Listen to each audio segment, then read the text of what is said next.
and get started. Before we actually go ahead and stand up, I just want to let you know we're doing things a little bit different just because of what we have an agenda. We'll explain as we actually go because we got a little bit of recognition. But also we have Charles. I know, Charles, you can hear us? Okay. Okay. Yes, Mayor. Yes, Mayor. I can hear you all. Okay. I got you over here. Awesome. So Charles is joining us via Zoom. As an opportunity, we go through the discussions and stuff. So this is authorized as part of our state code that we allow. As long as we have a quorum in person, we can actually expand the capability of being able to include folks via video teleconferencing, or what is commonly known as Zoom now. Okay, so if we can all go ahead and stand, let's go ahead and get started and go ahead and do the Pledge of Allegiance. Pledge Allegiance to the flag of the United States of America and to the republic for which it stands, one nation, under God, indivisible, with liberty and justice for all. All right, thank you so much. Have a seat. We'll go ahead and open it up. Like I said, we're going to have a good group of people that are going to come in here shortly, but we're going to go ahead and allow Commissioner, if you'd like to go ahead and pass on some information. We're going to go ahead and let the Commissioner, we'll open it up, see if there's any other comments. Then we'll bring them in and think about it. I'm going to ask the council if it's okay if we jump the consent of the agenda and we go ahead and take care of the adoption of the ordinance. That would be action, it's item 5A, and then we'll come back, just so we don't have the whole group in here, because I think they probably want to be in here during that time. So Jim, just bear with us, but Commissioner. Okay, good evening, council. We had an interesting commissioner's court today. We approved the new voting precincts for the county. We had previously approved the new redistricting plan for this precinct, which actually caused us to lose about a third of the land mass. And that happened because of the population growth. I have a map for each one of you. It shows the county, and then the second page is this precinct.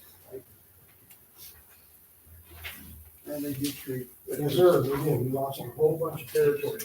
And the reason for that was the growth in population here, which has been quite remarkable.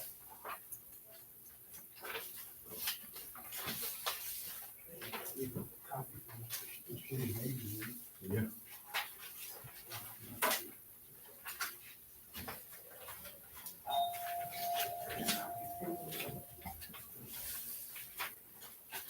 So the interesting part of this is not only did we redistrict the county, we changed all the voting, not all of them, but many of the voting boxes were renumbered, and in this precinct, actually reconfigured totally.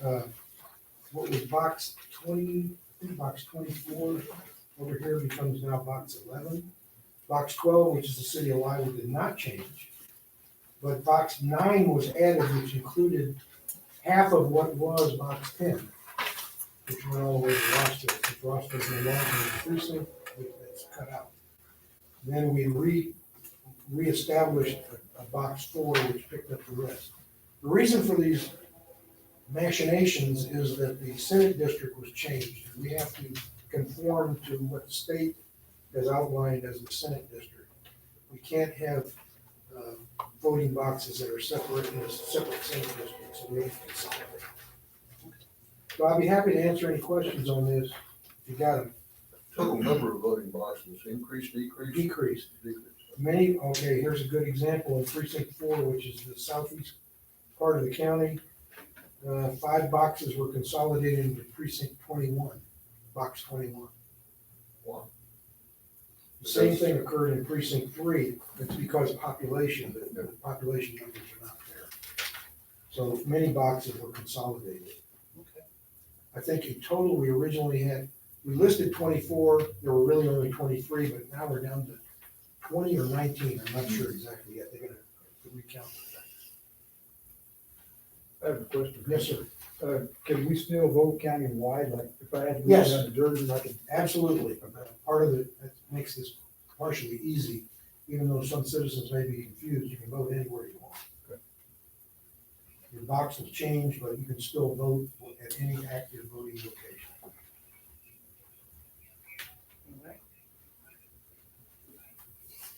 Thank you for letting me report. Anything else, No, Commissioner? sir. Can you pass on to us? We appreciate you coming. I know this has been a moving things and trying to stay on top of it, so we appreciate you coming over here and. Oh, I do have one more. Yes, sir. Sorry about that. As a result of all these changes, the precinct 2 yard will be moving from Poteet to the JP2, right next door to the JP2 office. So all of our equipment, we're gonna build a building and an office there. And the plan, it may take 6 or 8 months, but the plan is to get a big enough building where the voting can take place in the office area and not tie up the courtroom. The other thing that I want to report, I'm so glad you reminded me. If you remember, there was a property on 3175 right adjacent to the JP2 court that was like a trash dump. Last year, we mitigated that, cleaned it up, presented them with a bill. As part of that process, the bottom line is they were foreclosed on for a tax sale. And the county bought that property. So that whole area will be cleaned out shortly, probably by the end of the month. Awesome. Awesome. Very good. Appreciate that, When Commissioner. do you expect building to start going up there? I have to wait until that property clears out because the entrance is gonna come off of 3175. Oh, okay, so So you we won't have I to show. physically locate the building after we've done that. You're looking about 6 to 8 months, you said? We should start in January, though. Construction should start. That's awesome. Is this, It's just a little sliver. Yes, sir. That adjoins just. You should have got your tax money from the county. Not yet, but we will. It's just a little sliver that runs along 3175 that, and they're already, they've done a lot of dirt work Yes, sir, we've on the cleared that. backside of that already. yeah, I've seen that. Yeah, so you just need that access. Right. Yeah. We have a gate, but it's not gonna be adequate for the heavy equipment. And that was another piece of news. The check was cleared the other day, so. I'm pretty sure Loretta Hollow will give you your money. You mean the county still has money? Yes, sir. Thanks, Commissioner, appreciate that. Thank you. Okay, so just want to open it up before we actually go to the recognition and the visitors and citizens comments. Is there anybody else here that needs to talk to the council? If you're on the agenda, we'll get to your item shortly, but is there anybody else that needs to address the council? All right, so Richie, you want to go ahead and bring them in? Tell them all. We can go ahead and, let's just go ahead and bring them in. We're gonna take care of which ones you wanna do first, Joseph? Anatomy, We'll take care of. ladies first. Okay, we'll get the ladies, we'll get the girls first. Take care of them. While they're doing that, I would like to ask the council if I can have a motion for us to, after we get done with this, if we can go ahead and consider the adoption of the ordinance, of the renaming item number 5A, if we can move that up above the consent of the agenda. I'll make that motion. Okay, have a motion for us to move it up, Sam? You got a second? Any further discussion on this? Okay, all those in favor? Thank you. I appreciate it. Any opposed? Okay, so we'll go ahead and jump right into that after we take care of the groups. Council, when we take the photos, if it's possible, I'd love to be able to have you guys stand right over here. We're gonna put them in here so we can get a good photo shot that way. That'd be great. Yep, just stand right over there so we can see you on the photo, just based on the photo portion. Okay, so thank you for joining us. Appreciate it. We're gonna go ahead and take the girls cross country team. Come on in. And we'll have the parents of the girls come on in. Yeah, I wanted to take that. He's gonna want me to take pictures. Get all these here. So you can go ahead and line up right in there. We'll try to do that. Awesome. Okay, we got the parents. We'll try to do that. For the girls, if you guys want to come over here and take a photo, you can more than welcome. We're doing the video thing in here. First and foremost, before we actually get started, to all the parents, we do the recognition. We're going to recognize them, but on behalf of the council, we want to recognize all of you. your hard work, it was you that got up in the morning and took them over and dropped them off early in the morning, right, Coach? To make sure that they were taken care of. It was you that took the time to make sure that they took care of their schoolwork along with their athletic work. And it was you that stood out here and really pushed them and celebrated and wished them luck as they went here and then they competed in different areas. So first and foremost, if everybody can actually join me for a round of applause for our parents.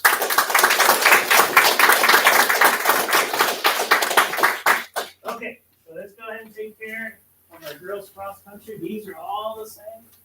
Josie did a great job putting these together so we can go ahead and present them. And she's going to go ahead and read this for us. Whereas the Lytle Lady Pirates cross country team coached by Gilbert Ruiz and Hadley Foster was not ranked in the 2021 season and then went on to be named District 28 3A champions and regional champions, as well as placing fourth at state out of 16 teams. And whereas the Lady Pirates cross country team captured the 27A championship consecutively, and whereas the Lady Pirates cross country team won their sixth district championship, having been recognized in 2003, 2007, 2013, 2018, and 2020. And whereas the Lady Pirates cross country team earned the first regional Core 3A championship in school history and for the first time competed as a team at the state level. And whereas the Lytle High School juniors, Jaden Bojorquez, I'm sorry about that, I probably butchered that. Mariah Gomez, Isabel Guerrero, Marissa Lopez, Desmarie Ortega, and Natalie Williams, and sophomore Amanda Mujica comprised the Lady Pirates cross country team that represented the Lytle ISD Pirate cross country program in the city of Lytle community with the highest athletic dedication. Now therefore, I, Ruben Gonzalez, by virtue of the authority vested in me as mayor of the city of Lytle, Texas, in recognition thereof, do hereby proclaim that I feel that a proclamation is in order to recognize the many accomplishments of the Lytle Lady Pirates cross country team. In witness whereof, I have hereunto set my hand and caused the seal of the city of Lytle to be affixed this 13th day of December 2021. Yeah.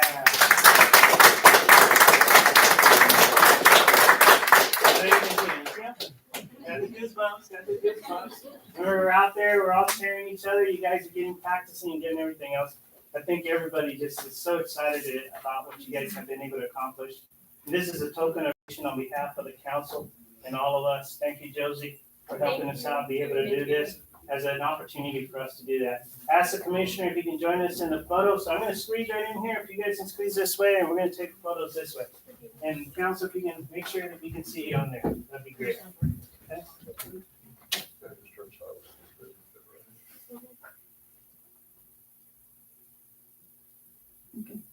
You got him?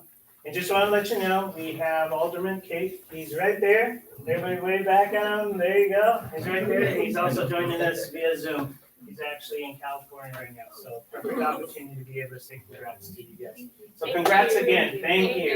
Appreciate it. Awesome. Keep it up. I know you guys, hey, those of you who didn't catch it, no seniors. So guess what? Next year.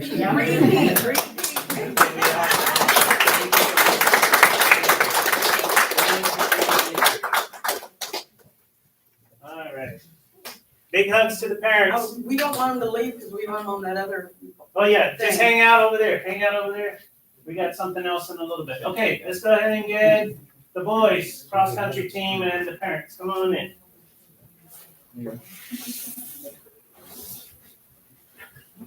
All right. You're a celebrity. Yeah. You're a celebrity. Oh, yeah. There you go. A legend. Awesome. Love the shirts. I'm telling you. Awesome. All right. Okay, Josie. These guys are much better. All righty. Okay, whereas the Lytle Pirates boys cross country team, coached by Gilbert Ruiz and Hadley Foster, was ranked 6th in the state for the 2021 season, and then even after injuries, went on to be named District 27 3A champions and received second place at regionals, as well as placing third in state. And whereas the Lytle Pirates boys cross-country team made their fourth visit to the state level, having previously earned third, sixth, and fourth places at these meets. And whereas the Lytle Pirates boys cross-country team won their fourth consecutive district title dating back to 2018, and their 12th overall since 2003. And whereas Robert Wagner made his third straight state appearance, Brandon Obando and Abel Sanchez made their second straight state appearance. And whereas Lytle senior Jared Aguinaga made his second state appearance, 2019-2021, and was an alternate on the 2018 team. Jared was also the only medalist during his seventh grade year when he placed 10th and was on the fourth place district team. He placed second in district as an eighth grader and helped that team to its first of 5 district titles. And whereas Lytle senior Israel Andrade, who didn't begin running cross country until high school, made his second appearance at the state competition, 2019 and 2021. And whereas Lytle senior Jose Cortez finished 7th at regional meet, 18th at state, and was named academic all-state. Jose is the first Lytle athlete to represent the Pirate team at all 4 state events, 2018 through 2021, and was part of the state bronze medal winning team in 2018. Other honors for Jose include 2 bronze medals at state level, 2018 and 2021, member of second place team at regionals, 2018, member of first place team at regionals, 2019 and 2020, and winner of top 10 individual medal in 2021 for his 7th place finish. And whereas the Lytle seniors, Jared Aguinaga, Israel Andrade, and Jose Cortez, Lytle junior Robert Wagner, Lytle sophomores Brandon Obando and Abel Sanchez, and Lytle freshman Johnny Ray Sanchez comprised the Lytle Pirate boys cross-country team that represented the Lytle ISD Pirate cross-country program and the city of Lytle community with the highest athletic dedication. Now therefore, I, Ruben Gonzalez, by the virtue of the authority vested in me as mayor of the city of Lytle, Texas, in recognition thereof, do hereby proclaim that I feel that a proclamation is in order to recognize the many accomplishments of the Lytle Pirates boys cross-country team, in witness whereof I have hereunto set my hand and caused the seal of the city of Lytle to be affixed the 13th day of December 2021. All right.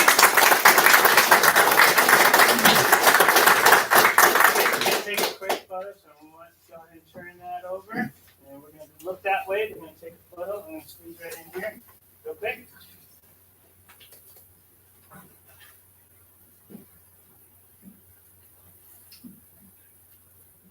Okay, now we're going to do something. You guys going to stay here. Girls, come on back. Stay right here. Coach Foster, Coach Reese, you can join us up here. Go ahead and get right up front. We're going to take a quick photo. And then you guys are going to hang loose here while the council does one more thing. Go ahead and hold them. You can, oh, yeah.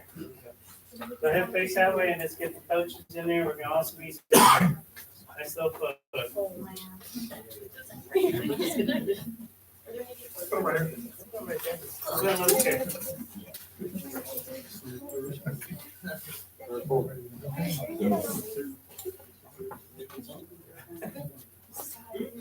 Okay, there you go. There you go. Got this one? Okay, so let's take a photo of the whole group together. Everybody look that way, nice smiles.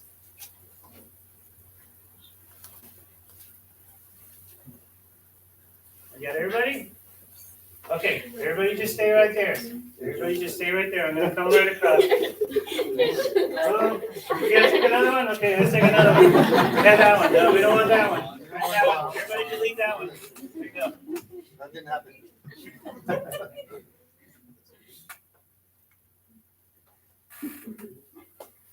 Okay, everybody stay right there. Nobody moves. Okay, council, let's go ahead and we're gonna go ahead and jump into action item 5A real quick. Charles, can you hear us? Oh, he stepped away. Okay. Yes, Mayor, I can hear you. All right. Okay, so council, let's go ahead and move on to the next agenda item, which is 5A. Consider the adoption of ordinance approving the renaming of Easy Street to Reese Foster Way. Do I have a motion? I make that motion. Have a second? Any discussion? All those in favor? Aye. Any opposed? Aye. All right, there you go.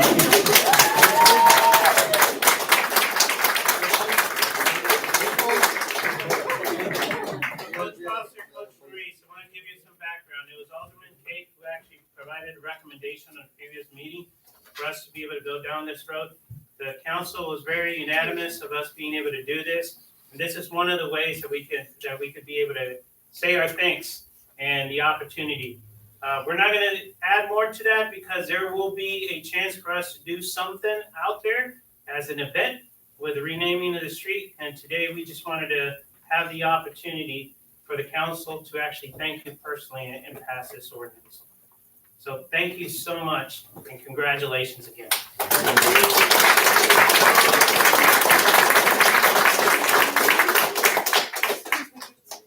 in, we will probably hold a little ceremony. And all parents, everybody will be invited. We'll go out there and have a little bit of celebration. That'll be really good. Thank you so much for joining us. Appreciate it. Thanks a lot, man. See you later. Thank you, Coach. Thank you for your hard work. There you go. Thank you so much. Appreciate it. We're gonna keep it. You can hang loose if you want to. We're gonna get into all the meat and potatoes of the meeting. Thank you so much.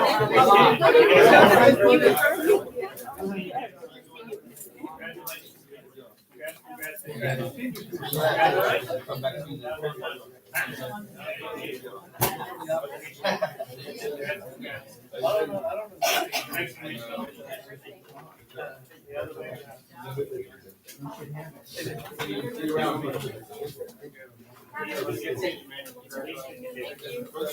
it. Good job, buddy.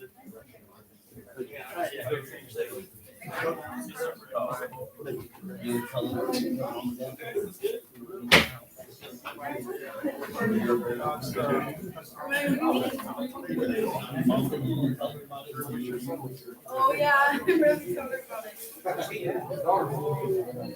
My daughter.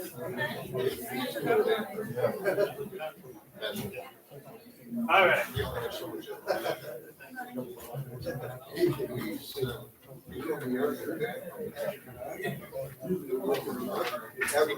All right. Council, thank you so much for the opportunity for us to be able to do that. Stay with us. Make sure we get a set. Okay, so let's go ahead and move back and consent the agenda. If we can go ahead and go to item 4A, consider the. Oh, yes, please. Can you please bring that while we're doing this? Consider the approval of the minutes. Please take a look at our minutes. I thought, Yeah. Did the public hearing? Public hearing for the mobile home? The notice that I gave you? no, we didn't have it right here. Remember the Oh, notice that okay. Let me grab this one. Go ahead and take care of this before we jump into that one. Okay. Yep, it's the same one. I just got a plain one on here. Okay, so today we actually are gonna have a public hearing. Today, Monday, December the 13th, 2021, here at City Hall. For us to go ahead and consider the following request. A 2021 60 by 26 Oak Creek double-wide mobile home being placed on 1 acre lot of Lot 11, Block 40, San Antonio Irrigated Farms, replat located at 18775-2 Live Oak Street by Antonio Sanchez and Holly Perkins Sanchez, owners of said property. All interested parties are urged to attend this meeting. So Josie, if we can show 655. we don't have any of the land owners around there present. We do have the two ladies from Oak Creek Mobile Home. And Holly Perkins, We need to around the. Holly Perkins, Sanchez and Mr. Sanchez are here, the property owners. And that's gonna be based on what we're gonna cover inside. Right, This is the opportunity for anybody who would like to say any comments before we take action. I will tell you, we didn't have anybody at the public hearing last week either, so Don't have anything? there's mobile homes in the area, so. Okay. All right. All right, if we do not have anybody here, Josie, if you can go ahead and show us. We still have 1 minute, so. Oh, there we go, 6:56 PM. Go ahead and show that being closed. Thank you for that, appreciate that. Okay, we're gonna go ahead and move on back to the consent of the agenda. And we'll go ahead and take care of item number 4A, consider the approval of the minutes. So council, if you can please review the minutes.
This has been in work.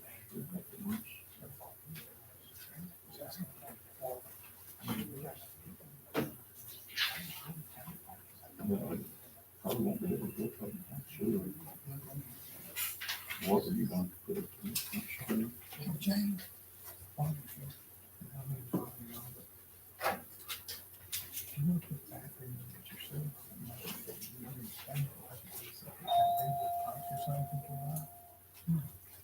Well, that station's at home. Yeah. Probably like a little, like someone that had a bathroom. For example. Yeah. And you only have one septic tank on your property, is that right?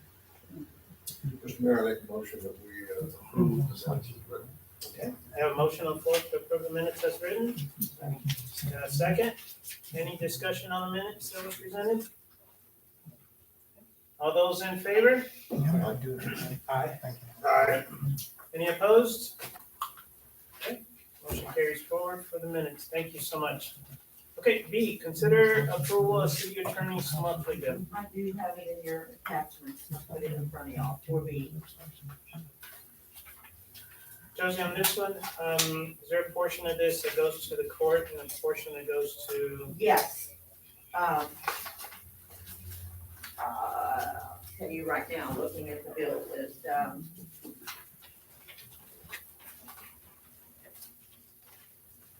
$3,120.50 goes to the event, and $1,995 go to the court.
Mayor, I make a motion that we approve the bills for the city attorney.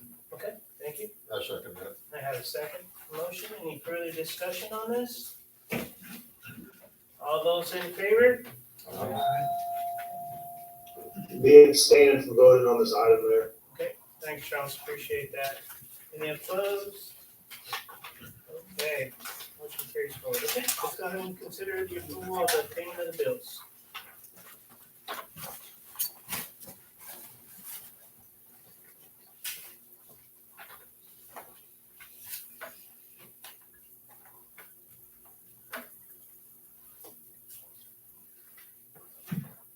I did add a few of them tonight, I'm sure y'all saw that on your edition.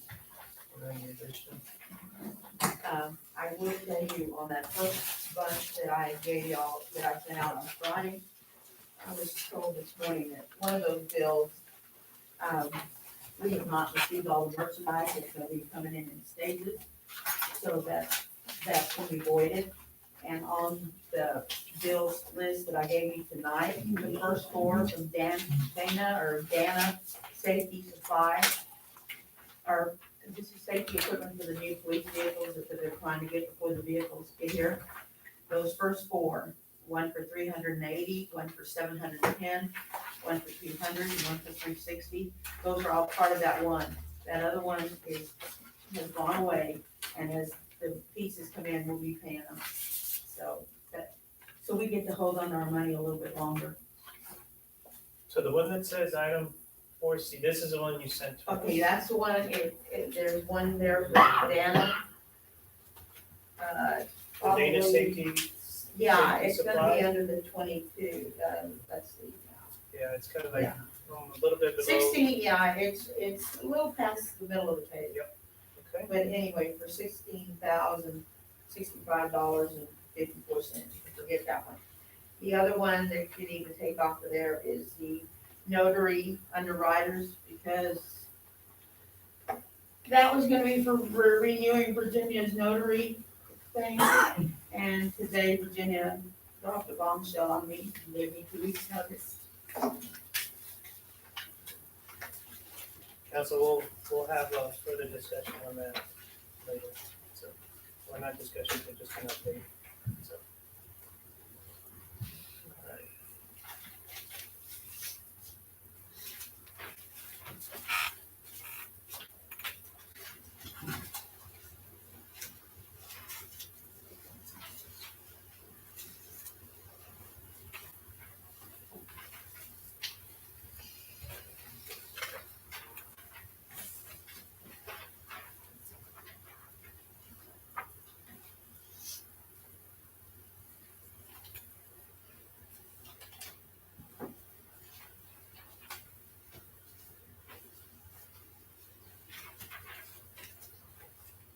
Ms. Scott, I have a question, for these bills. Sure.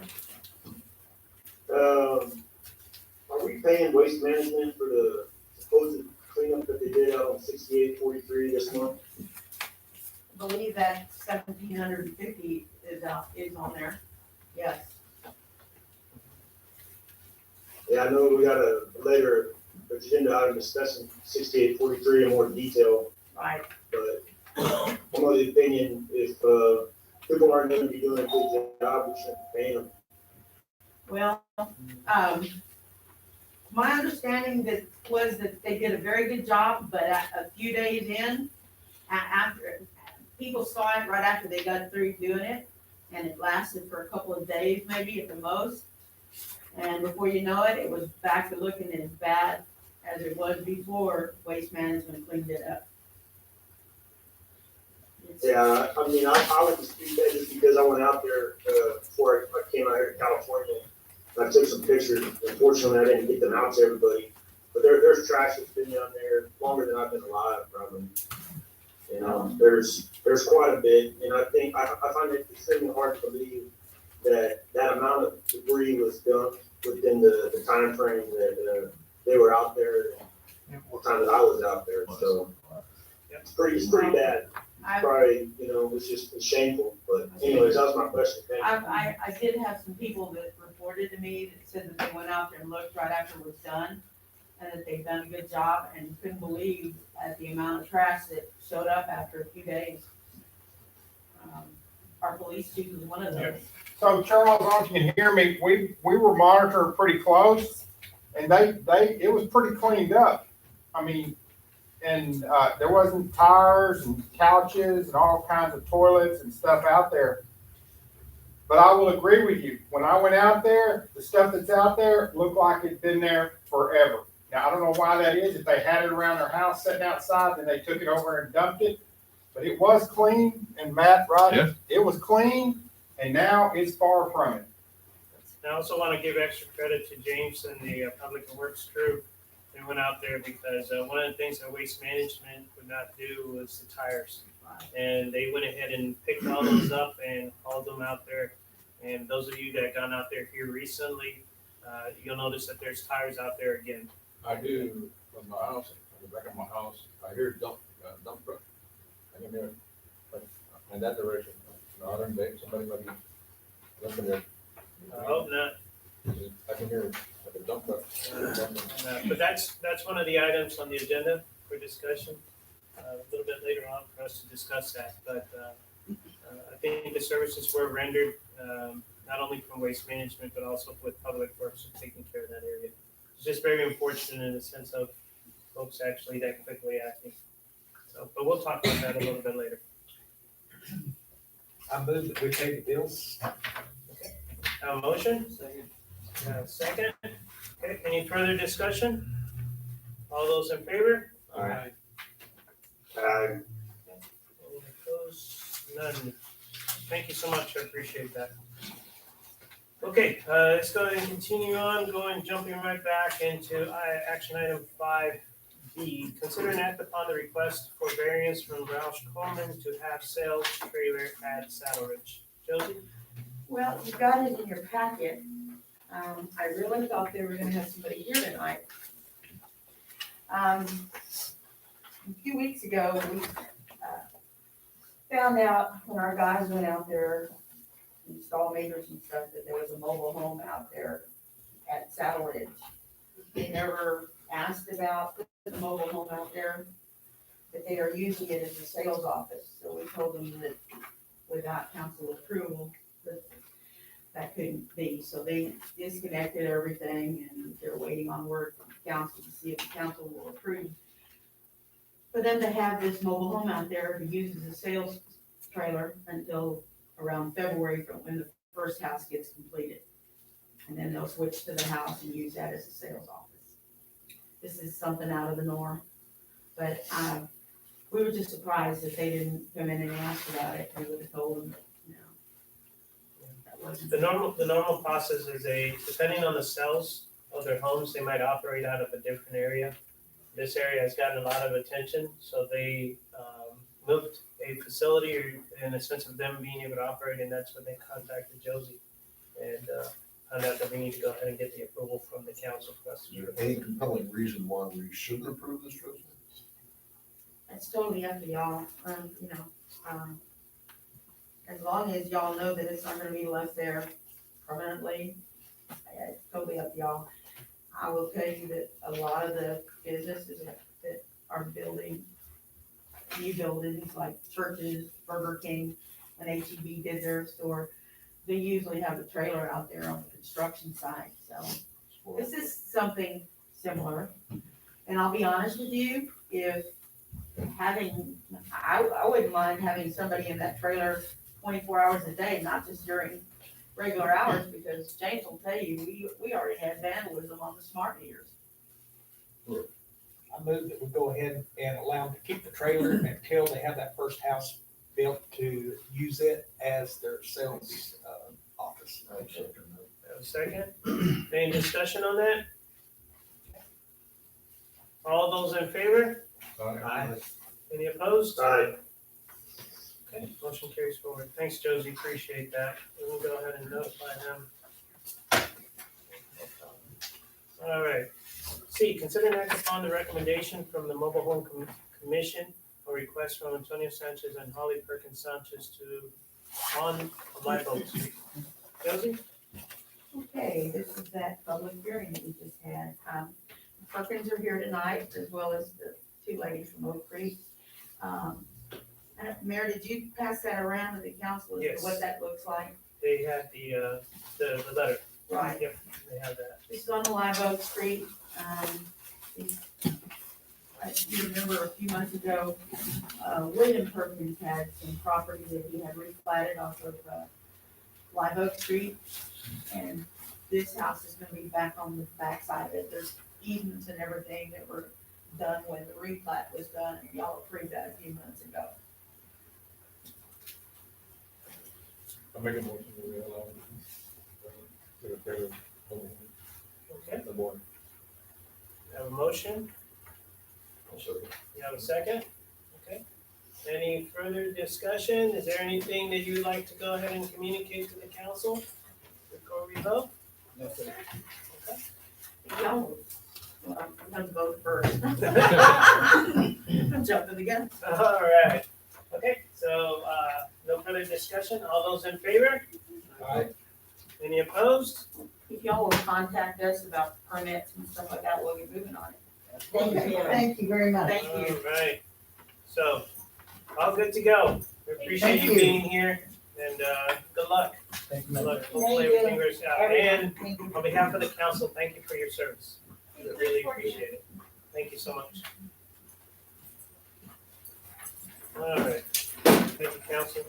Here we go. P, consider and act upon the proposal by Chamber of Commerce for the procurement and installation and maintenance of a digital sign for the city of Lyon. Good evening, Chamber. My name is, or Council.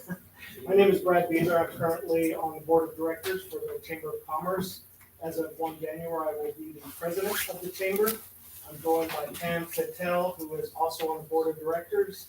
And on 1 January, she will become the vice president of the Chamber of Commerce. Hopefully, you've had an opportunity or received a copy of this digitally and had a chance to at least peruse it. The Chamber pulled together a council to investigate whether or not we should propose to the city a digital sign. On that committee were members of the council, Joseph Morrow and David Emery. They assisted and collaborated on this. And what we came up with is the need, one, for a digital sign in Lytle. And I'll start there. So why would we put a digital sign in Lytle? The obvious reason is to inform citizens, right? For the city, most importantly, of any emergency declarations, any restrictions that are ongoing, a dynamic sign is going to be much more informative to the citizens of the city than the static sign that we currently have. Additionally, the current sign does not reflect the dynamic, growing nature of our city. It's a bit dated, and I think a digital sign would be more representative of our growing city. The second reason to put up a digital sign is it'll help our local businesses. Our local businesses would have an opportunity to advertise on that sign, which would bring more business to them, which in turn brings more revenue to the city. It's cyclical. It ends up paying for itself if you hear me out. So what I would propose is not to have the city purchase and maintain the sign. That would become cumbersome for being able to bring in advertising dollars to be able to sustain that and deconflict that as a tax collecting organization. So what we propose is that the city would allocate hotel occupancy tax dollars to the Chamber of Commerce for the chamber to purchase, install, and maintain that digital sign. We believe that based on my research, and I'm sure that you may need a little bit of time to investigate for yourselves, the hotel occupancy tax is allowed to be used for that purpose. If it brings visitors and business to Lytle, it could result in hotel occupancy. And digital billboard is one of the specific examples given in the statute. The cost of the digital sign, and I don't really want to focus at this point. I'm not necessarily asking you to approve these exact dollar amounts. These were estimates Joseph was able to obtain. What we proposed is that if you agree in concept to approve this and the use of those funds for the chamber, perhaps approve up to an amount, or if not, allow the chamber to go out and get bids, 3 bids, report back to the city, and at that point, approve the exact dollar amount that would be allocated out of the hotel occupancy tax. But what I would hope to get today is concurrence from the council of the need for the digital sign and the way we would go about that, where the chamber would manage, maintain that sign. Is the chamber supplying any funds for the purchase and maintenance of the sign? The chamber currently does not have funds. We could do some fundraising to assist in the procurement of that digital sign.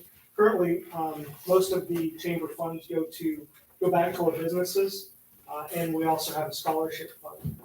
So we've not, until we know there's some partnership, we've not allocated a specific fund for this type of activity. Yes, sir. What about, textile? Do they have any rules or regulations concerning?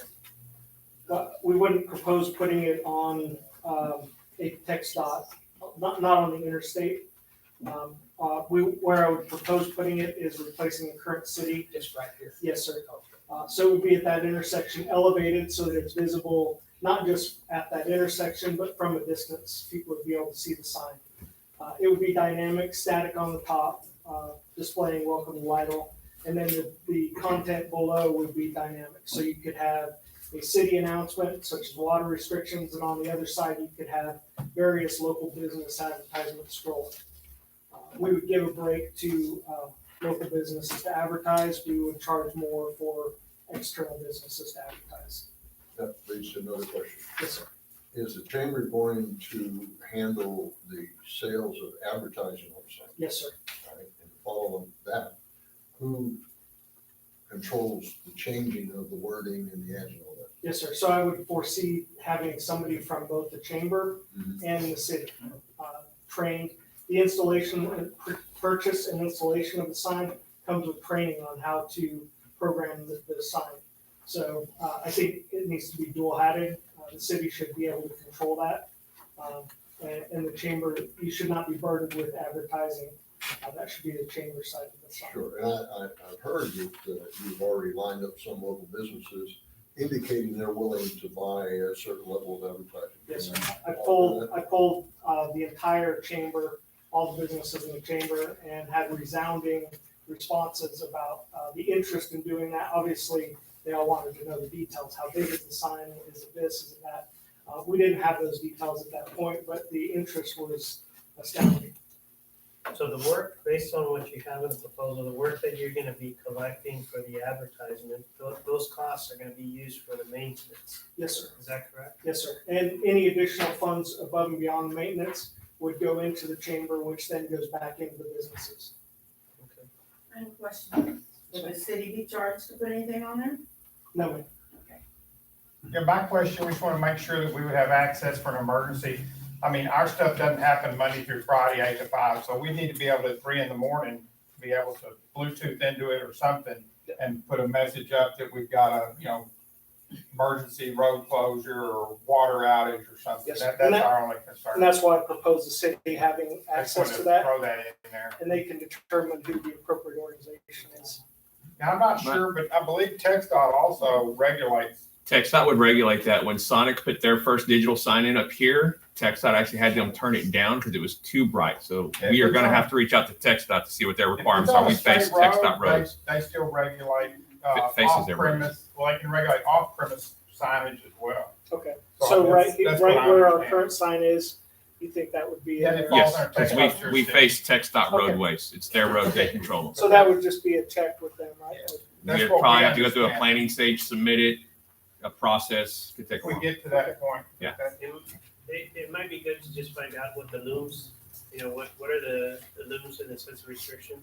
So you had mentioned that you would do some further research to try to figure out the type of sign that can kind of help you whether or not you have control of being able to keep the looms at a certain level. So it might be good to be able to do that. Does the sign company have a pay-as-you-go type thing, or you have to pay all up front for the sign? annually for the maintenance? Yes, sir. The purchase of the sign is one lump sum as far as I know. We haven't gotten 3 estimates. Okay. But the ones that Joseph received, the one Joseph received was paid in full, maintenance as you go. Let me make sure I understand what you said a minute ago. You're asking that the council pay the bulk of the sum, and if you're able to raise some funds through fundraising, then you'll kick in to help. Advertising profits will go toward the annual maintenance, and anything that's left over goes to the chamber for scholarships. For local businesses. I'm just throwing it out there. So could it be possible that, say for instance, if the council goes ahead and purchases this, that whatever you have extra could actually go back to the city to offset some of the costs until we cover the whole cost? You know, That's where I was going with Okay. that question. Yeah. Yeah. I See what I'm mean, saying? we want Yeah. to help you out, but you're Yeah. asking us basically to share the burden, I mean, to take the whole burden, and hopefully you'll get some fundraising for it. Right. So the reason for that was I wasn't sure how you would be able to receive funds with non-tax revenue. So in other words, the chamber brings in advertising dollars, how would that be accounted for with the city? So I proposed it this way for that reason. But if there is a mechanism for that, we're certainly open to that. And the hotel occupancy is intended to go back to businesses. So in essence, even if it doesn't come back to the city and it goes into businesses, we've satisfied the purpose of those funds. But we're certainly open to paying back the city with advertising if there's a mechanism. to do that. Partially paid. Yes, sir. I would definitely coordinate with Tech Stop before you order anything, or Absolutely. because you may find out, we can't even put a banner across the highway here now, can we? Well, we I think can, but it's gotta be an event, it can't be for a person anymore. But And you still have to they were apply for a very permit. restrictive, like when we put that gateway monument, Yeah. we couldn't even say welcome to Lytle, all we could put was Lytle, they're very restrictive as to what you can put on there. I would imagine the company that puts it in has an idea of, Oh, I'm What sure they Tech Stop know requires. what Tech and the Stop one that we will allow, talked to which is did quite a the bit. blind sign, is that on the Texas Road? It is, right? I think so. Yeah. Yes, So, yes. so they have done this. 173. Yeah, that's Joseph, good. Okay. just off the top of your head, you know how much fund, how much money we have in the hotel tax? Right off the bat, I don't know, but I can tell you that last year we collected about 116,000 and that all went in there, plus we had money from previous years, so. Are you raising your Mayor hand, Charles, Charles? speak. Charles Scott, go ahead. Yes, I am. Two questions, Mr. Beezer. The first one is this sign gonna be dual-sided or single-sided? So we hope to have it dual-sided. Sorry, I had a hard time hearing you there. What you say? Preferably dual-sided. Okay, now, those costs that you showed us, is that for a dual-sided sign or is that a single-sided sign? I believe it was dual-sided. Do you remember, Joseph? I think they were all dual-sided, but we could double check. Yeah, we'll have to check back, but the intent is to do a dual-sided. I just can't confirm that this estimate was dual-sided. And my second question was, I don't know if anyone at the mayor has informed you yet, but TxDOT, they're looking at putting in a designated right-hand, turn lane right there, going north on 132. So, you know, the question about whether that sign was in the right of way or not came up, and I will say that it's extremely close. The existing sign might be partially in TxDOT's right of way. So my biggest concern, of course, would be if this sign would be visible and if it's gonna get taken out in the future by someone making a right-hand turn there. Understand, yeah, the exact placement obviously is, part of the planning process once approved. But Yeah, understand. I don't think that, you know, if we move on this, that it's a good idea to try to put anything in there until we get the final specifications on what that turn lane is gonna look like and how much land is actually gonna be available. Because it's kind of like we might be losing part of those parking spaces up front, so that whole area might be gone here in 6 to 12 months. Charles, I think Josie sent us an email we all got a layout of that corner. So we are gonna retain a portion of that corner even with the right of way.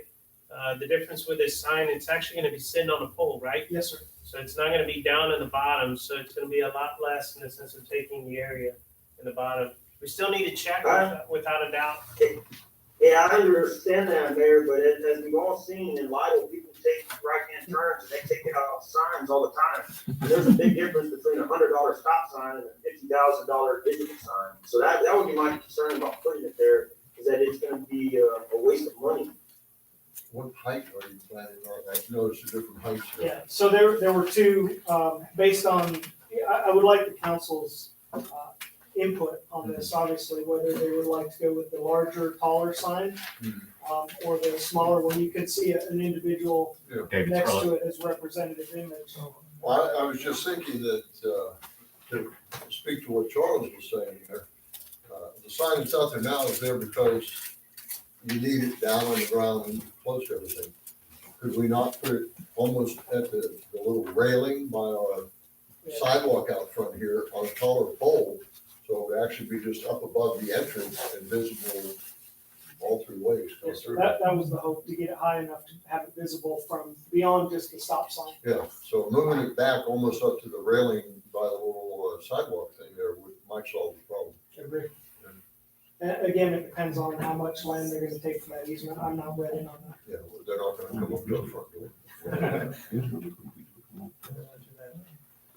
But who's gonna own the sign?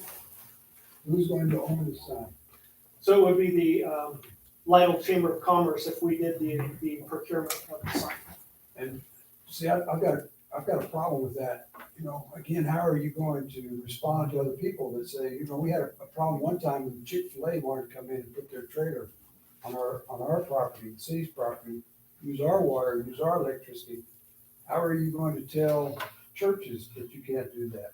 So how are we going to tell another private business, you can't put a sign all over at the Chamber of Commerce, which is a conglomerate of businesses, put a sign on our property? They're using public property. Where are you going to draw a line? How are you going to draw a line? I would feel much more comfortable if the city was going to purchase a sign. We're completely open to that. If the city wants to use the hotel occupancy tax and buy the sign and turn over the advertising portion to the chamber, we're open to that. The important thing is that we get the digital sign. You know, we're not hard stuck on any of these details. Yeah, well, I think we would probably, so Tom, you probably just need to come up with an agreement, right? Need to come up with an agreement if they're gonna do some of the. I don't think so. It's because it's public funds. You know, people are going to be renting our sign, and those are public funds. So how are we going to turn around and give them to the chamber? So in the hotel occupancy tax, they actually cite, If you use it for the 9 sections that they talk about, right? yes, sir. And then only, we can use a hotel occupancy tax to promote tourism. And some of this stuff is not going to promote tourism. You're going to promote Sonic, you're going to promote your auto parts companies, I guess.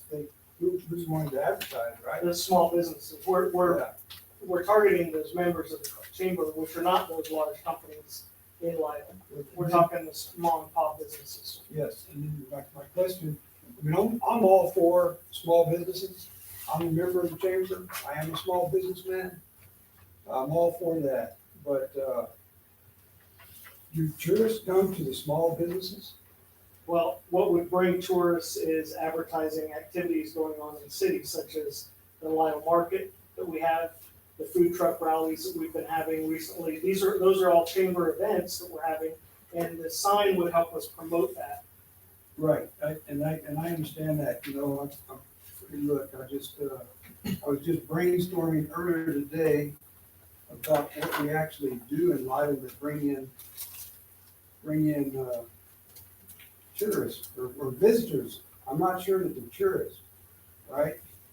We're not quite there yet. Well, I thought the hotel motel tax, occupancy tax specified that the tourism was based on what they call beds and heads. Heads in. Heads in. Heads and beds, you know, Yeah. that there has to be heads in the beds of our hotels and motels. And that's when we have had events here in Lytle.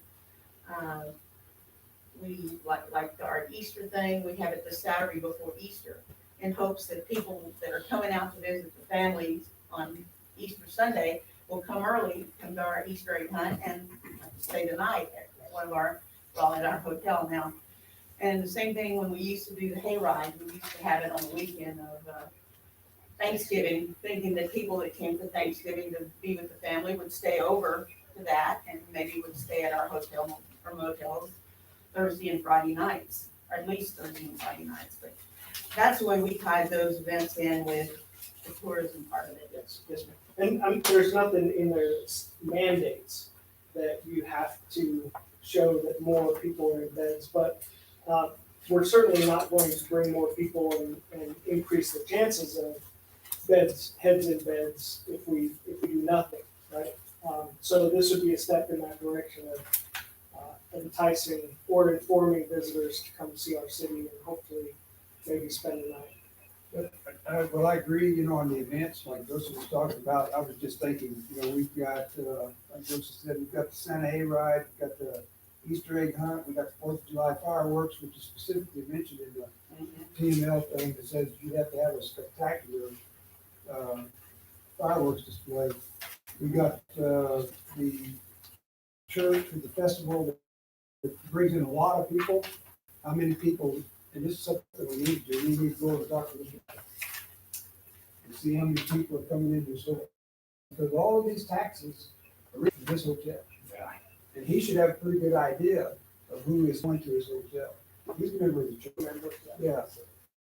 So I think that we need to do a little more research. I mean, if we can allocate a part of the motel tax to this sign, saying that the sign is going to bring in tourism, but we have to sort of have some connection to that. We just can't say, okay, well, 50%, is going to bring in tourists.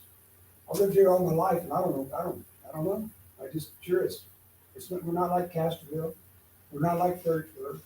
It's a tough sell, But I know that we're just in the talking stages, right? Yes, sir. You got a lot of homework to do. We got homework to do. These signs, you got these palm trees out here. What are we gonna do with them? Other than it's higher than they currently are, but yeah, they would have to be maintained. Yeah, but I mean, they're gonna be in your way. Well, they may go away with the easement, they're right up the road, That's- so we'll see. That may be true too. Could the council, based on the information that, here tonight, could the council just go ahead and make a motion to go ahead and pursue this with more information and make a motion to that effect Yes, sir. to where it would work out? Yes, sir. To where we will make a motion to pursue this, find the information that will, make it work, or maybe it won't work. But, so I would go ahead and make a motion that we pursue this and find out more information from Mr. the Best Western. And, see, how we can make this all fit in. If it can fit in, does that make sense? I'll second it. Any further discussion on that? Well, let me just ask about the possibility of locating the sign somewhere else, just to eliminate a lot of the problems we're talking about here. Well, that would be part of the information. Have you thought of an alternative site? Yes, sir, where the current welcome to Lytle sign is, that may be more problematic for DOT, but I think that would bring in even more visitors because it would be visible from I-35. Oh, good luck. Yeah. We barely got Lytle on this sign. But a location with visibility from I-35. And I think, well, the thing is, so there's two purposes of this sign. The first one is to be able to advertise and be able to help our small businesses and tie things to economic development. But don't forget the other portion of it, and that's our notification. It's part of our notification for the city. So we got to figure out a place where we also it's more accessible, more view for citizens, because that's where they're gonna get the information. So it's not just about getting them off the highway, it's also about doing this. And if I remember correctly, you said that one side would be the city, the other one would be. So it's important for us to take into consideration the location. Charles had mentioned, Alderman Kate had mentioned about what's happening out in front of there is a design. If y'all can take a look at that, Josie sent us an email, so it's attached in there, so we can talk to TxDOT and find out. That project is supposed to be somewhere in the summer to fall timeframe. So, July of next year. and it says it's starting in there, so there's a timetable, so we got a little bit of time for us to do the research, be able to ask the questions and everything, get with a company, find out the looms, and all that, so we can talk to TxDOT and the brightness and all that. And that may be part of the bid, right? To put in the sign as they do the coordination with TxDOT. So we'll Yeah, find out. so I think for all of us and Tom, for us to take into consideration, that sign is also gonna be for notification purposes too, so it's just, kind of think about that. It's not just gonna be for those other things, in the sense of small businesses. I understand that. That goes back to what Richie was saying. We're gonna have to have access to that, to where we can change that quickly. I mean, there is no doubt we need an updated sign, okay? So if we can do that with the chamber, my own opinion is, at some point, we're either gonna do it with a partner, or we're gonna have to do it on our own either way, because we need that to be able to get information out. Roger that. Just a side note, my church is putting in a sign, so I can see if I can, my wife's gonna run it, so we're gonna see how that works out. But I think I was told it can be run through Wi-Fi if you have hard access. Yes, that's Yeah. correct. They could use it All the wherever. latest ones the latest signs that are out there is you can actually connect it to a local Wi-Fi and then you just provide the gate. It'll get in there. Okay, so I have a motion. We have a second on this. We have discussion. Is there anything else on discussion on this? Okay, all those in favor for us to go ahead and pursue, gather more information for this project? All those in favor? No opposed? Okay, motion Thank you carries for your forward. time, council. I would ask Mr. Beaver, to stay here for just a minute, because we're gonna talk about something in the next agenda item that ties in. Yes, sir. Wonderful. Awesome. Okay, let's go ahead and continue on. Thank you so much. Appreciate it. And thank you for what you do too. We really appreciate for our community. E, consider and act upon ARP monies left over from small business grant program. Alderman Emory. Sure.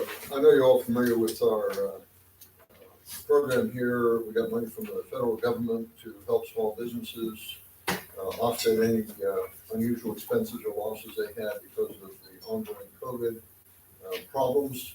We have two phases of the program to get that money out to small businesses. And in the first stage, we had probably rather restrictive requirements they had to meet, proof they had to give us of their losses and their difficulties. And then we gave out very little money, actually. Out of the 20,000 we had available, we had 17,300 left. So the idea of $12,000. So we ran the second phase, and it was widely advertised, and the chamber spoke to it in their meetings. It was in the paper for how many weeks, Josie? 3 weeks. 3 weeks. And if I'm correct, we did not receive any applications in the second phase. And really all we were basically asking is prove to us that you've been in business since around the start of the COVID time, and tell us how you lost money and that you would like to have some. Basically, it was send an application, get some money, and nobody did it. So we have $17,300 left. Question is, what do we do with that money? My understanding is that it is to be used to help businesses in our city, primarily that have been hurt by COVID in one way or another, but ultimately to help the businesses in our city. I don't have an answer to that. We've had some suggestions that possibly, and this is why I asked the chamber folks to stay, we could allocate some or all of that $17,300 to go toward the purchase of the sign, based on what we ultimately decide to do there, as to who's going to own it, possess it, maintain it, and receive funds from. I'm open to any other ideas that people have for what we can do for the money chamber. If you think we should try another round of this, if you encouraging people to apply a third time, might get some response. So I don't know, it's probably turn it over to the floor, see what you think. Yes. Yeah. Putting it aside for the sign. You know, Some or all. I would say all. Yeah, I mean, if people haven't applied for it by now. You had no We application. had no applications. I know the chamber was pushing it, and we advertised it and talked it up as much as we could. On our website as well. Does that affect, does ownership affect if you can do that or not? Well, that's, we can't decide on this tonight because we don't know what's going to happen on the previous agenda. But I'm just letting you know what's happened so far, how much money we have left over. We can just let it sit until somebody in the city says, hey, I really need some help. Can the city help me? But I think we ought to put it to some good use now. And, we added up all the businesses and divided it by, we have 100 businesses in town. They can each go out to lunch on the money they get, and that's about it. So we need to put it somewhere where it's going to really do the most good for the most number of our businesses in town. I think we have several businesses in town that weren't around before. That's when we started this. Right. So, The ones that were around that didn't come forward. So, the new businesses, according to how we had it set up, were not to be eligible to apply because they weren't affected. They're taking a risk upon themselves now to start a business in the midst of COVID. So it was really aimed at people who were up and running, or almost up and running around February or March of 20. So I would move that we table allocation of these funds to any specific purpose until we get some resolution on the previous agenda. You're making a motion? That's my motion. Okay, I second that. Actually tabling it, or can you repeat that? I'm sorry. Yeah, we table this and just put the funds in on hold until we have some closure on the previous agenda. And I would encourage everyone on the council, at least in the chamber as well, if you come up with any other good idea, give me a call and I'll bring it up before the chamber and we'll consider it. But right now, we gave it the best shot and didn't get any applications. Yes, I can confirm that everybody's had an opportunity to qualify. I know talking to Mr. Lovelace. Several times, please push it, I know he did. Okay, so I got a motion and a second. Any further discussion on this? All those in favor? Aye. Aye. Anybody opposed? Okay, the motion carries forward. Thank you, appreciate that. Sure. Okay, F, considering advertising for property maintenance bids. Okay, we received 3 bids on the street improvements. Y'all have the bid sheets in front of y'all. The apparent low bidder is Fuquay. Is this the right agenda? Wait. You're on the wrong. Am I on the wrong one? Yeah. Okay. Oh, okay. We're on the easy one. Yeah, exactly. Okay. Our property maintenance contracts will be up in February. And usually around this time, I ask council for permission to advertise for bids so that council can consider them at the January meeting and award them, and we have time to get the contracts. February 21st is when the dates are renewal. So with council's permission, I'd like to be able to advertise. Over here, whenever y'all want to, I want to talk. Okay, so Sam, you have to make a motion? Okay. Second, okay. So now up for discussion. We would like to be removed from that, the police department. We can, what are we paying a month now, ma'am, the police, what are we paying a month, like I believe it's 100. $100 a month? We can maintain it. I can go buy a battery powered push mower and a weed eater and maintain it better. And, ourselves. We're not happy with, I mean, I got weeds constantly 2 or 3 feet tall. It's easier for me to just take care of business ourselves. And since we have such a small amount, we're not like the animal shelter or most of ours is concrete. I'm talking about weeding stretches this wide. Yeah, we we've don't- had a problem this year.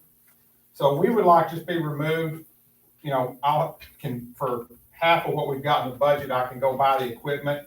I think it's pretty much everybody in the department is, pretty much it's the same thing, I mean, I don't like seeing weeds, I don't like, and I want to be able to go out there and fix something when there's a problem, and sometimes I understand it rains and crap, but I think if y'all could just remove us from it, we'll be glad. We do our own janitorial, and we'll be glad to do that, the guys are all. Question, Richard. Yes, sir. So, would it be good to leave you on it, get the bid, and then based on the price, make a determination No, whether or not, or you just? my want- opinion, sir, is it doesn't matter if it's $5 a month. If it doesn't look good and we're going, if I'm having to pull up over there, I mean, to me, that's just it's We an had image. problems this It's year an with image the deal. rains, he just couldn't keep Yeah. up with it. I, He had a shortage of personnel and it's hard as to a matter find of good fact, help, he's but already said he's not gonna Okay, so we, get it. so it's more, so we already getting confirmation that the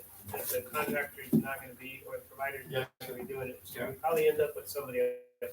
I just don't wanna take away the opportunity for somebody to put a dollar amount for consideration in the future. well, That's all I'm saying. I'll be honest, with you, just my opinion is, and sometimes if you want something done right, sometimes it's just easier to do it yourself. Now, if we had a large yard, I would totally be like, that's too much. But I mean, dang, we did it in 20 minutes and mow it in 5. Richie, do you have a goat? Well, we might get one. But that's That just, would just make matters. and there, with all input, we've actually discussed this for a couple years, and we kind of just thought, well, maybe, it'll, but it's just not, it's just, only because if you go to the police department and look, it's 90% concrete. So by the time they pull a big truck and trailer up over there, and, I mean, it's really just easier, we could do it. Yeah, that's just my input, Matt, we all just kind of agree that, so that's just my 2 cents. Anything else? Okay. We don't have no further discussion. All those in favor for us with the amended portion of the PD to go ahead and Well, advertise? if the person made Yeah, the motion, I'll amend, come into it, taking off the PD. and the second, Okay. So all those in favor? Any opposed? All right. Thanks. was he for it or was he against it? It's where just, there's a little bit of a lag. Delayed reaction there. That'll be good. Okay, let's see, let's go ahead and take care of one more and then we go ahead and take a break. Consider an act upon the resolution for redistricting plan on this. So council, we actually had, just to recall, we actually had Mr. Rios come over. Rios come over last week when we actually had a public hearing. Give us an idea of what we needed to do. We got invited to go ahead and get together with him and look at opportunities for us to go ahead and reconsider the redistricting. I think everybody around here actually had an opportunity to provide an input. Charles, is that correct? You had a chance to do that too? That's negative, Mayor. Mr. Rios, he never got back to me. So I did not get that opportunity. Well, he contacted me, Charles did. Charles contacted me and talked to Mr. Rios. Your question was, that he talked to Mr. Rios, no, they're not. Did he submit anything for a different plan? So who submitted Plan D? That is what he wanted. He didn't, I went in and talked to Mr. Rios, Charles did not. Okay, Charles told me, Mayor, what he wanted me to talk to Mr. Rios about, because Mr. Rios never responded to him. That's what he said. He said Mr. Rios had never responded to that. Is that correct, Charles? That's correct. Mr. Rios never reached out to me. I called him several times, sent him an email. So I don't know if he's got me on the spam filter or what. He's never returned a phone call on my IR. I did include hard copies. You already have A. I think, gave y'all copies of B, C, and D. Okay, so then if he didn't talk to him, who sat down with him to come up with D? Because everybody in here got a chance. I just told you that. I just told you that. I sat down with He Mr. Rios. represents Charles. Charles told me what he would like his district to look like, and I sat down with Mr. Rios. I think, we need an input for him too. I mean, we all talked to him at hand, so, I mean, at least everybody else, agrees to this one. I mean, I'm fine with me, it's fine with me. 'Cause I still have the original, and then you did the May I ask So you- let me explain what we have, and I appreciate you explaining, Tom, because I'm just trying to get the sequence of what actually happened. So everybody went in and talked to Mr. Rios. Either in person or on Zoom. Yeah, so we did the Plan B, that's where Plan B came up with. Who is responsible for Plan B? So Plan B, the people that actually saw it, from what I understood, was everybody in here with the exception of Charles. Okay? Plan C that is presented in front of you, Plan C is basically taking a portion of District 4 and making a modification to it based on the growth. So if you would do any kind of adjustment on that one based on projected growth to equate to it, that's where you notice that you have a change on the variance on there. So from Plan B, you go from having a 2.90 to, just by making a slight modification, it actually extends itself out to a 25.8%. And that's if you wanted to make adjustments, so you would not have you would plan for the growth. So you really can't do too much. Mr. Rios was very adamant that you have to be very careful about leaning too much forward or doing anything. And that was just two little sections in there that we just put to put a little bit of growth. That we put ourselves in a compromising position on somebody to come sue us or question, because of the variance. So C is just basically a little adjustment, and that's how it makes a difference. It goes along with that. So Plan D that we have, based on communications from Charles going to Tom and Tom presenting it, this is a readjustment on the actual, on the districts. So basically where we're at right now is it's Plan B and Plan D. C was just for you to take a look at how quickly the variance can change. That's all the intent was for that, okay? So those are the two, if that's what was actually communicated on that one. And is it a resolution for the? Okay, well, Mr. Kate, you didn't draw that resolution up just yet, did you? Josie, we talked about this, in a public hearing, Yeah. I informed the council that a resolution is not gonna work. Oh, it's gonna have to be an ordinance, that's It has right. to be an I remember ordinance. that, It's on the agenda tonight as a resolution. yeah. That's not the way that we correct our ordinances, we do it by another ordinance. I'm sorry, but I had told her to change that to ordinance that did not get changed, I'm sorry. So basically, we will have to look at this at another time. Okay, hold on. Okay. So why, you reviewed this, right? Our agenda. I did. And he So told me- why I was told this, her. why Okay, was this wait. not changed? Wait, he did tell me to change it, and I told Virginia, and I thought she'd done it, and I didn't catch it. I did not catch it, but he did tell me it needed to be an ordinance. Cause I didn't catch it the other night when we had the public hearing, because I must have been out of the room when getting those addresses when that was brought up.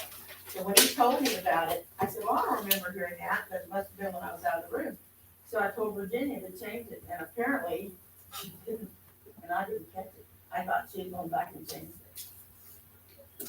And I didn't see the posted agenda until Friday afternoon, Until I sent it to everybody. until it sent to everyone. I left, early on Friday, to attend to my mom, so, but I was under the impression that she had changed it, because I told her to change it.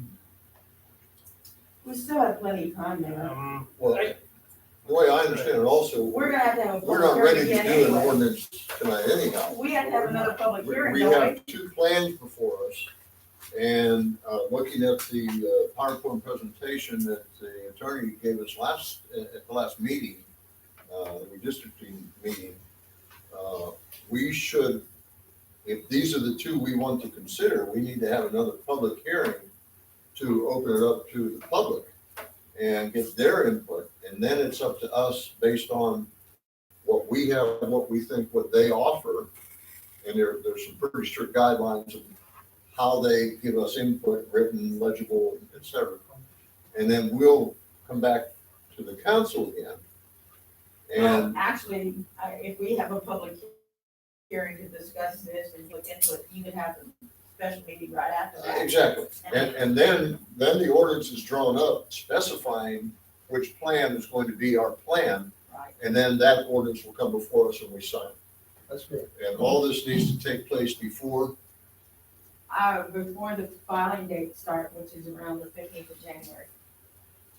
And we could do it at the January 10th meeting if y'all want to have a public hearing in, or if y'all want to have it sooner, but, we do have to have at least a 10-day published notice for the public hearing notice.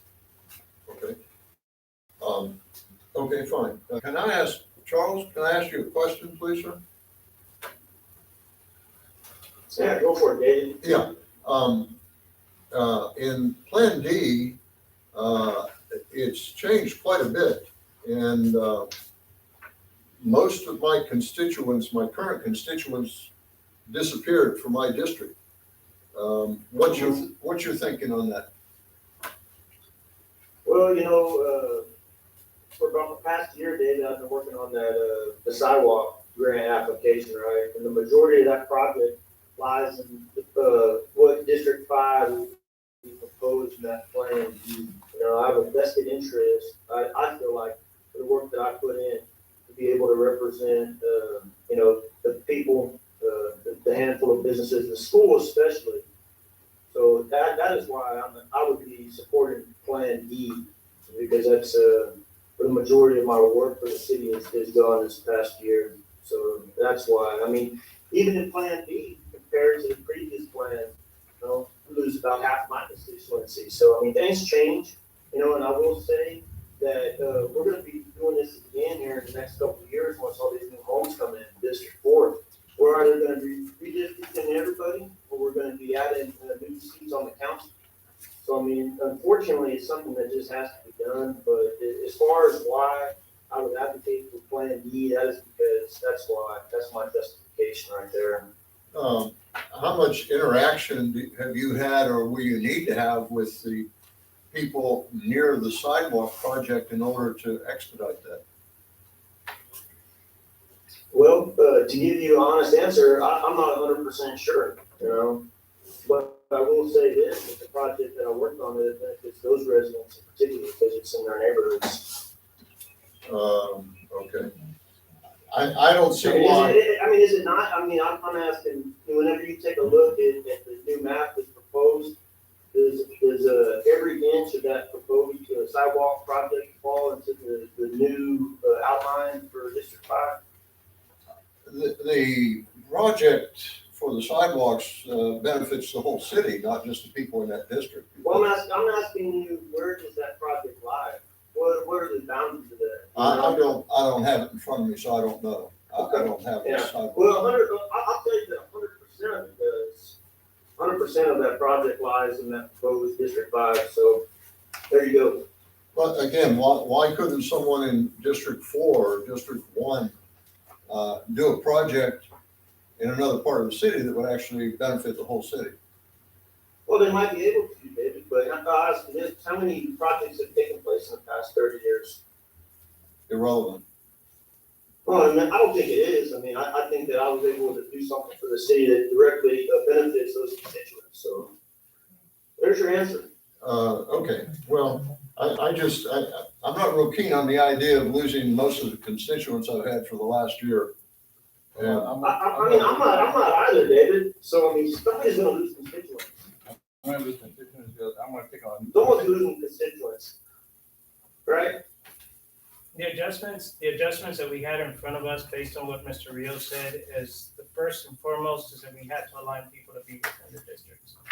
So, you know, taking the time and us looking at it and trying to figure out what was the best possibility, and with the variance that went along with that.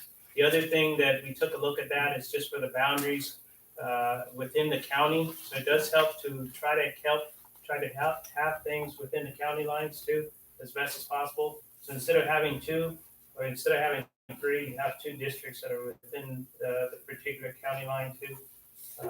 That's for different reasons, but it's so important that we take a look at this. If you notice a sense of frustration in here, and Tom, I appreciate, you know, you communicating this and all, and everything that we're doing. But to me, the frustration is that when we're gonna put the agenda together, if there's something that we can do, and based on what Dave is saying, tonight's thing was for us to go ahead and consider what we need to go ahead and pursue with a public hearing, then we shouldn't be putting an agenda item in here that is something that we can't even pursue. You know, even if it said the ordinance on there, right? So that's where we require our legal assistants to say, hey, time out, we're not there yet. We can't be doing that because we have to do the public hearing that goes along with that. So that's where Well, we you and I need, put that together and then, you know. yeah, that's where we gotta have the conversations. Because we don't need to be losing time and us putting something on the agenda that we can't even act upon because it's not worded correctly on the agenda. We have to do that in a better way and try to help each other out. So tonight's thing of where we're at right now is just take a look at the plans and stuff. We really can't do anything on here. Is that correct, Tom? That's correct. Okay, so what we need to do is just take a look at the two that we actually have. I think we're gonna need to go ahead and take the next step, which is gonna be based on the plan and the direction that we've had, is for us to go ahead and do a public hearing that goes along with that. And then we take the steps that go along with that. Right, Mayor, if you remember that public hearing, two people besides the council showed up. Your wife and Rolando Rios' wife. That was a public hearing. And all along, I've been advocating for more public hearings on this. I've been advocating not to rush this. I told you that. I told the council that, did I not? Said I talked with the election administrator in Medina County. And they told me, said, you need to take your time, because if you don't get these district lines right, and people come in there and they can't vote because they think that they live in one district when they really don't, they're gonna be upset at us, and then we're gonna be upset at you. And it just creates a terrible logjam on election day. So take your time and get it right. And Mr. Emery and I had a conversation before the meeting tonight, and Mr. Emery had looked at the handout that I provided at the public hearing. And he came up with some good ideas. He said, well, we're gonna look at this tonight. And then he said, I think, in my opinion, we need to have another public hearing. But that's not what I was hearing at the public hearing, when that was said. That's really not what I was thinking when I saw this item on the agenda either. And to answer your question, when I got a copy of the agenda, I immediately called Ms. Coppell. And I said, it's not a resolution, Joseph. I cannot change our orders to a resolution. Right, you did, and I asked Virginia to change it, and I thought that she did. She went and added, made some other changes too. I'm sorry, that's on me. But I asked the her main to thing, change it. Couldn't have acted anyway. we're not gonna act anyway. So to throw rocks at each other, when you're talking about working together, I don't think we need to do that. We need to work together. And now we're gonna have another public hearing, and we'll be able to discuss it. I'm with you. The one portion that we did want to go ahead and move out, and we did, is for everybody. So this was a good thing. Everybody did what we're supposed to do, everybody. So now we have something that we can go ahead and move on instead of actually trying to do that after we got with the holidays. Which is one of the things that we said that we wanted to go ahead and take care of.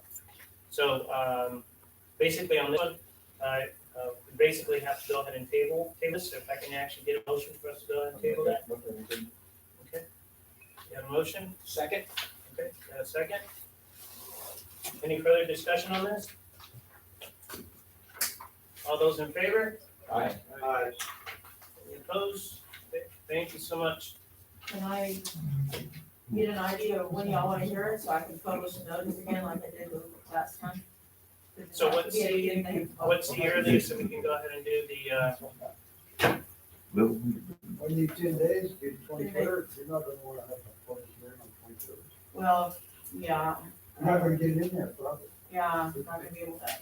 The deadline, the publishing deadline for the Line News is Wednesday. Wednesday's gonna, well, it's actually today. It's tomorrow at noon, Yeah, they'll publish it on Wednesday, so the 14th, and, so that would be the 24th. 15th. so the notice would be the 25th. 25th. Let's do it.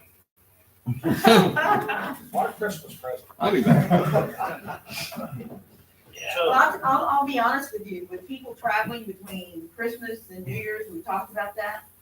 I think if we had it maybe the first week in January, it would probably be better when everybody's through celebrating and having, going there. Early in the week, okay. Yeah, Well, David, that's a good idea. You could have public hearing before the next council meeting. yeah, That would still be time limit. Yeah. And that will cut out one more hearing that you guys gotta go to. Sure. Yeah. And again, if the turnout is similar to the turnout of the last yeah, meeting, well, that'll be quick. we're gonna So- talk about it, we're gonna decide which one we want. do we want to go ahead so we can advertise it, or are you looking at the 10th of January? Actually, we were talking about maybe the 3rd of January. Well, if we do a meeting separate from the council meeting, we can do the public hearing And then, at 6 o'clock maybe, yeah, and then roll right into our city council meeting. okay, except that, do we not already have something on January 10th where the finance will want to meet with the council starting at 5? That's right. So why don't we We shoot have a for, public workshop at 5 o'clock on the 10th. so why don't we shoot for the 5th, the Wednesday, the 5th of January? Yeah, That appears- I think the 30 be too early. If you want to get it, I can take it. Whatever. Okay, So public hearing on the 5th at 6:30? And then do you want a special meeting afterwards, immediately afterwards, or do you want to wait until the 10th? Council? I can go either way. We can do it either that night, or we can actually. Well, if we're there and no one else shows up while we're gathered, let's get as much done as we can. well, just get one item out of the way. The 10th is gonna be busy, because Yeah. we're gonna need y'all at 5 for that to deal with the finance people. It's gonna be a long evening. Let's do it all on the 5th and why not? So go ahead and have a Special meeting after. public hearing, and then a special meeting afterwards. Right. Take care of that. Regardless of when the public hearing, generally just roll over. Okay, everybody good with that? Okay, Josie, did that answer your question? Yeah. All right, okay, council, it's 8:09 right now, let's go ahead and take a 10-minute break, and we'll come back.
How we doing, council? We're ready to go? Okay. Okay, Josie, you can go ahead and show us, 8:20. Charles, are you there?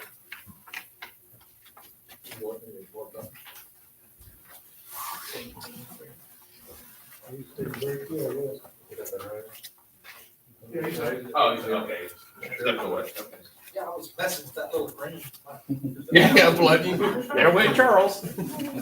I know. So,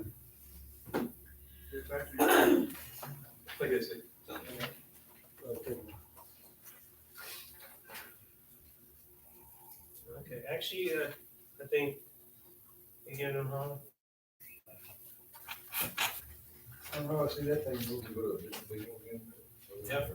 There he is. Okay. All right, so we got them on there. So let's go ahead and proceed. Let's go ahead and go into item H. Consider and act upon bids received for street improvements. Okay, Josie, let's go ahead and. Okay, we opened up bids on the 3rd of December. We got 3 bids on the street improvement project. You got the 3 bid sheets in front of you. The apparent low bidder is Fuquay. We've never had Fuquay do any work for us. They did give me a long list of references and agencies that they've done work for. They've done a lot of work for TxDOT, a lot of cities in the surrounding area. Their bid for all of the streets was $227,095.60. The next highest one was $234,565.85, and that was from Clark Construction. And Clark has done the last 2 paving projects was done, and they do excellent work, by the way. And then J&P was the third, $243,842.05. They've also done work for us. They do a good job. There's some things that they didn't do that Clark did, but in working with Clark, we had them do the papering at the end of the street. We used street improvement money for that, where they papered it down because the pavement had gotten so, it was such a drop down. So, anyway, but, the paving part of it was okay. Not as good as Clark's, but, anyway, they're much higher anyway at the 243. So it's between Fuquay and Clark. Fuquay is about $6,500 cheaper. Like I said, they did send a bunch of references. They were the only ones that brought their bid bond in. You know, if you want me to, I could call around, but I don't think they would have given me such a long list of references if they would have thought it was good. I did not get around to calling. A lot of the cities surrounding us in TxDOT. And TxDOT several times, and I just don't think TxDOT would go back to them if they did get a good job to start with. We've done business with Clark quite a bit. And, The last 2 times, yes. and we've gone with the low bid sometimes and not been satisfied. But Clark, they've always been, their work's always been pretty good. So, I just don't feel that Fuquay is not a qualified bidder though, in this case. Without further review, I would be hesitant to say that Fuquay is not, it's not a qualified bidder, low bidder. I think you need to follow up on references. Okay. Well, you know, with the time of the year and everything, I think we have a little bit of time anyway. So if you want me to, I'll follow up on those references, and there's a whole slew of them. I think we need to do is make sure that the council feels comfortable based on the backgrounds of everybody else, especially if it's somebody new. I think it would probably be good to do that. I did have a conversation with Josie, and she explained, and just for the council's reference, one of the big things that came out, because I know we asked James to try to fix some of this, is in previous projects, remember when we had, for those of you that were here, remember that the pavement didn't have the driveway connections. We had a steep drop, so we had to go back and try to modify.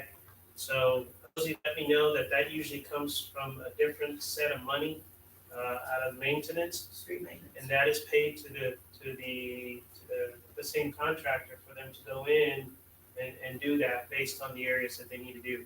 So that's my biggest concern besides getting to know is we need to make sure that when we do this project, that our residents, our businesses, driveways are connected as part of this. We don't go through what we went through last time, and that just creates additional work for James to be able to go over there and do the patch-up work. So you said we have to include that in the bid and. No, just for your information, that it's handled by a different pot of money, but it's included with the contractor. Is that correct, Josie?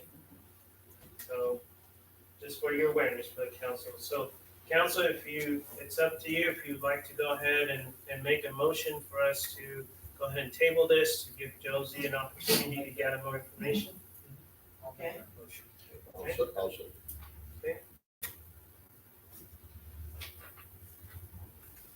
Any further discussion? I would just ask, is there a preferred time of year to do this, James? What's our Is there a preferred time of year to do this type of road work? couple of years? Been a couple of years since we had anything done. Summer, spring, Oh, winter? yeah. We usually try to get it done. What is it? Late August, 1st September? Well, but it hasn't been that way for a few years. I believe the last time when Clark did it 2 years ago, that they did it in November, if I'm not mistaken.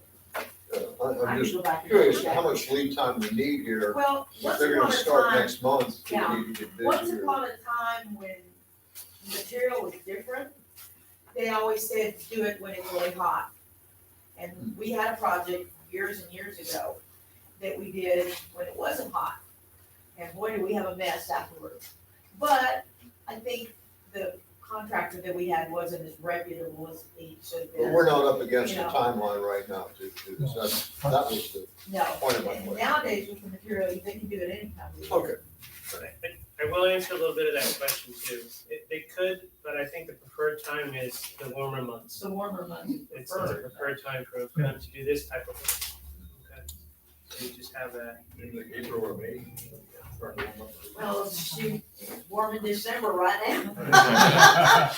So for those of you who did the motions to go ahead and table it, can I ask for an amendment and just say table this till January? We just add it to the January agenda? That would be good. Okay. And I changed my second to agree. Okay. So Josie, if you can please go ahead and put that on the January agenda. That'd be good. Okay, any further discussion? All those in favor? Aye. Any opposed? Okay, thank you so much. Appreciate that.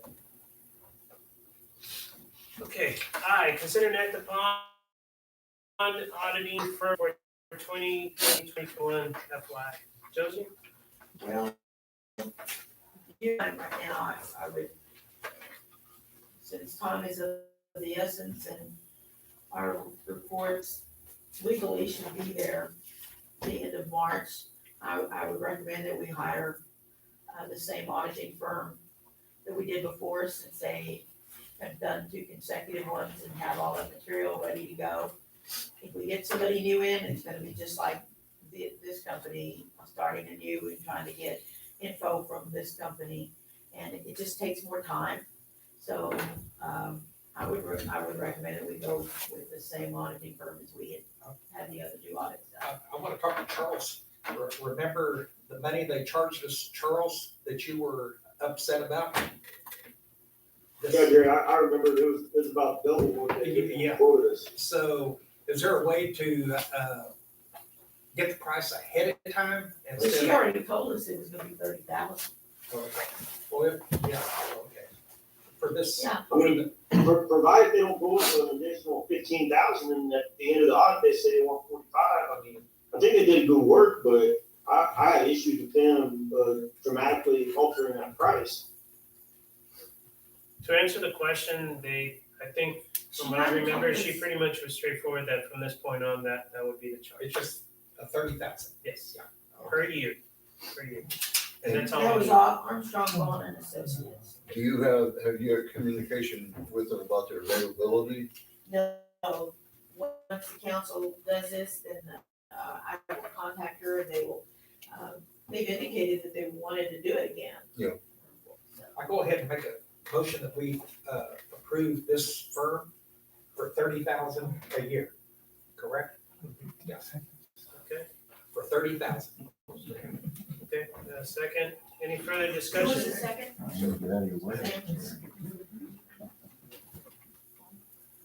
Any further discussion? So they go up, come back and say, well, $10, $15. Well, I think y'all have to call her on it, because, she kind of said this would be what it would be in the future. Well, he did extra work on the last one. Well, yeah, Extra trips, yeah. I think that they're going to send us a proposed letter of engagement, right, and you guys need to take a look at that before you authorize the mayor to sign it, so. right. Any further discussion? All those in favor? Aye. All right. Any opposed? Okay, thank you, appreciate it. Thanks, and just like Dave brought up, yeah, it's so important that we get on their schedules, so thank you, Joseph, appreciate that. Okay, Jay, consider an act upon request for advertise for a part-time kennel tech for animal control. Santi? Yeah, I commissioned to advertise, we lost, ACO, her last day was December the 4th.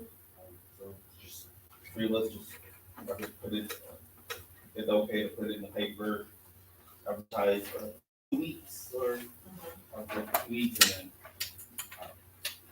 then interview, and I probably won't be until like January, so I'll probably hire somebody. I'll make that motion. In purchase of, thanks for the. Second. Yeah, second, okay, any further discussion? Make sure that we use the job description. Yes, I'll get it. The one that we already approved. Yes. I do that, all those in favor? Any opposed? Charles, your thumbs up? I had a question. Santiago was breaking up, maybe you said this, but was this a position that we budgeted for? Yes, that's right. Okay. Yeah, so it's the same position, she'll show part-time. He had somebody run, that resigned effective the 4th of this month. Somebody resigned, Ryan resigned. So, yeah. That's my question. Okay, so it's a yay, okay, there we go, all yays. Okay, Santi, don't go too far. I'm right here. We got a few for you, okay, consider an act upon appointing local rabies control authority, and I'll lead on this one, just so you kind of, so council, what we need to do on this one, and, if you can help us out with this, also, we need, maybe we have, based on the occurrence that recently happened, to make sure that our local rabies control authority is identified or aligned correctly. I've heard that it's still lined up within the PD. Yeah, so what happened there, Mayor, was the police department was appointed local rate control authority back in early 2000.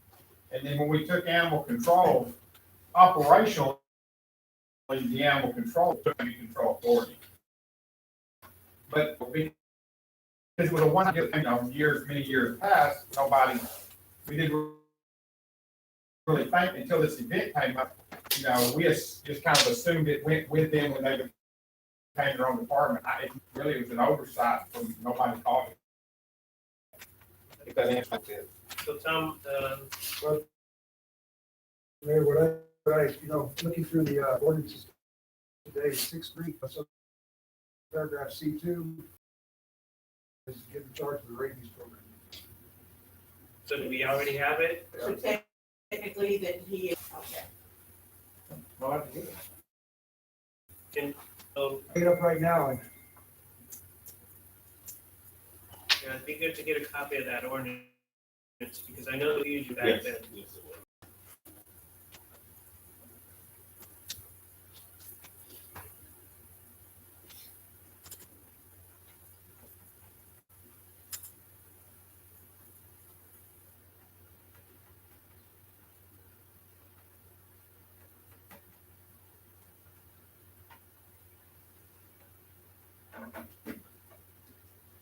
So, while we're looking this up, council, basically what this position is responsible, that in case we do have a pet that we need to make a decision of whether to process that for rabies based on the injury or something that happened to somebody, this is the position that would have to make that call. Okay, to make that determination, is that correct? Yes. So we want to make sure that based on the past situation, that we know exactly who could actually make that call. Okay, so we, under 6.30, we adopted the Rabies Control Act in 1981.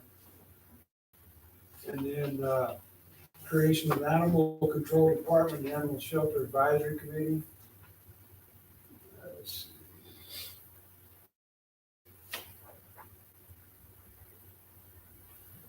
Duties of the Director of the Animal Control Department, Patient Maintenance, Animal Control Facility, Administration and Registration Programs.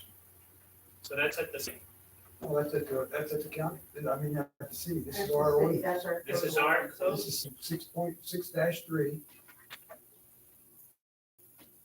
Paragraph C, So basically, if Richie was still in at animal control director, then he would be the rabies control. What does that say? Correct. Is that, he's taking this, the administration of the city's rabies licenses, we have a rabies no, program. no, we just have no, that, we don't, No program. we don't have that. So that's what I'm saying is, Or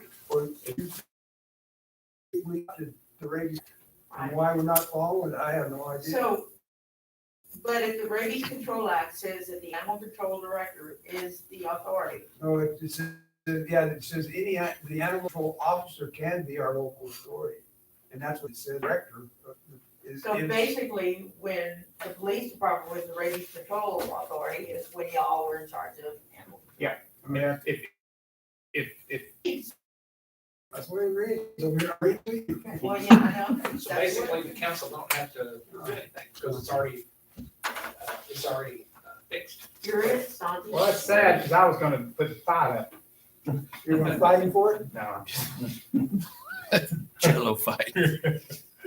So just for clarification on this one, where was there the confusion of who was doing this responsibility? Well, we were talking about it.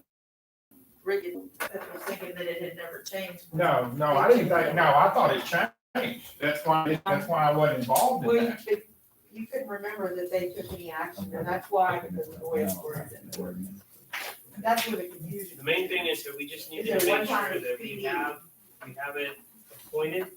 So if something does occur or something needs to go back, that it's already written. That's what we're asking for in a sense of opportunity. So it's on to you as the department head, for that area, you would have the responsibility to make that call. Okay. So, and Tom, please correct me if I'm wrong, but if a tech or one of the other folks, if we have a situation, it's still gonna fall under Santi to make that determination, He's the director.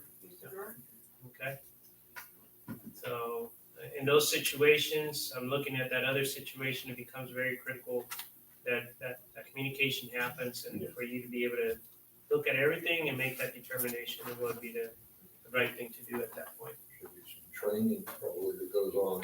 Yeah, Now that it's actually- clarified. Actually, I'm gonna sign up for a class in January, the local rabies authority. So I'm gonna sign up for that with information, all the protocols that come with it, like, just, And please pay close attention. I know that we already approved the list of items that Yes. you need to maintain. Yes. So part of that training, Yes. if there's anything new, come back to the council, especially if it's gonna be something that you can't afford that we need to have, because that's part of doing the job. Please let us know that. yes, definitely, yeah. I'm actually gonna do that tomorrow, sign up for that class, so it's up in Arlington, so. Okay. So, This if I ordinance can, has been on the books since September the 9th, 2013. 9 September. 2013. That's when Oh, animal control went, Yeah, that would have been about the same time. Well, they had to create an ordinance to make them their own department, Yeah, so that's. yeah, I guess that's when it was all known. Anyway, Okay. start it. So, can I get a motion for us to take no action on this? Right, I think we can do it. Second. Second, okay, any further discussion on this? Okay. All those in favor? Aye. Thank you, any opposed? Thank you. Appreciate that. All right, L, consider and act upon the request to approve the use of Lytle Community Center for Lytle Animal Control's March 19, 2022 spring indoor yard sale, starting with access February the 28th for setting up. Yeah, just want to get permission to use it for our yard sale. We haven't had it, I don't think, last year because of COVID, now I think the year before too. And this raises up a little money for us for our medical or spay neuter. Get permission to use it and have early access to it to start organizing stuff on tables. Is it clear at that time, Joseph? Yes, as a matter of fact, I checked the calendar before you guys. All right, I move that we approve that. Okay, got a motion? I second. We got a second? Okay. Any further discussion? All those in favor? Aye. Thank Any you. opposed? Thank you, Santi. Yes, sir. Thank you. Get the money. I know you have lots of stuff. You usually collect a lot of stuff that comes in. Yep, lots of stuff, which will be good. And actually, what was the last, so it's been 2 years? I think about 2 years. 2 years, the last one you did. Okay, M, consider and act upon the employment status of David Lopez appointment as fire inspector as per city fire code. So back in 2009, 2008, the city reconstituted the fire marshal's office, which we needed, but we didn't have. Matt Deere and I began training. Once I completed my fire inspector, my arson investigator, I was appointed fire marshal, and Matt was appointed assistant fire marshal. All this goes in line with our fire code we adopted. So over 5 years ago, we knew that we had to build this program because I'm eligible to retire, and Matt will be eligible in less than a year. So we've got to make sure we've got people in the pipeline so we're not left, without fire marshal. So we've been working at this about 3-4 years ago, and I had a guy halfway through, and he went full-time active duty in the Navy in the fire inspector course. So then we had to regroup. Since then, David, for probably been a year, it's been a while when he started this. It's a long, it takes a process, and the test is very difficult. So David's completed the fire inspector 1 and 2. So by the fire code, so I can actually have him do fire inspections, which is especially important now with all the growth going on. We have to appoint him as a fire inspector. And under the job description was approved, it's actually deputy fire marshal deputy fire marshal inspector. He'll have the arson portion. He's starting in training for that. When he gets through with that, we'll come back and address council with compensation issues, to catch him for what he's been doing. It's a 160 some odd hour course, 2 days hands-on, very not like normal stuff. It's very difficult. Hardest test I've ever taken. I don't know how I passed it. Actually, he was looking at mine. I don't know. But so that's what we got to do. We're looking at that. That's what I'm going with. A long story short, that's just what we need to do. It's kind of a formality because the code allows me as fire marshal to have assistants and deputies, inspectors. That's kind of. Make a motion to Okay, a motion? Second. Any further discussion? All those in favor? Any opposed? Thank you, appreciate that. All right, and consider and act upon additional street lighting for coal mine entrance. Alderman Cortez. Sam. Yes, I went and looked on 132, up to District, actually Baby Beauty, there's 3 poles. There's one catty corner to the coal mine between Mr. Milano and the vet department, kind of to the right side. We put a light right there, we're trying on the entrance. there's another pole right in front of Moreno's, and there's another pole with a light, but the light's out on Cortez and 132. We talked about giving the light in that, so. You have the list, Sorry? you have the list written down. Now, you want all three, are you asking for all three of those? Well, I think if we put one in that pole, which lights up the entrance of coal mine, the one that it has a light, but it's out. Let's just, down, Yeah. one there by, Yeah, the one by Baby Huey's is that? yes, but then we were looking further down, maybe later on, I don't know. So From council, Melissa? yeah, council, just so you know, the background on this is we start getting calls.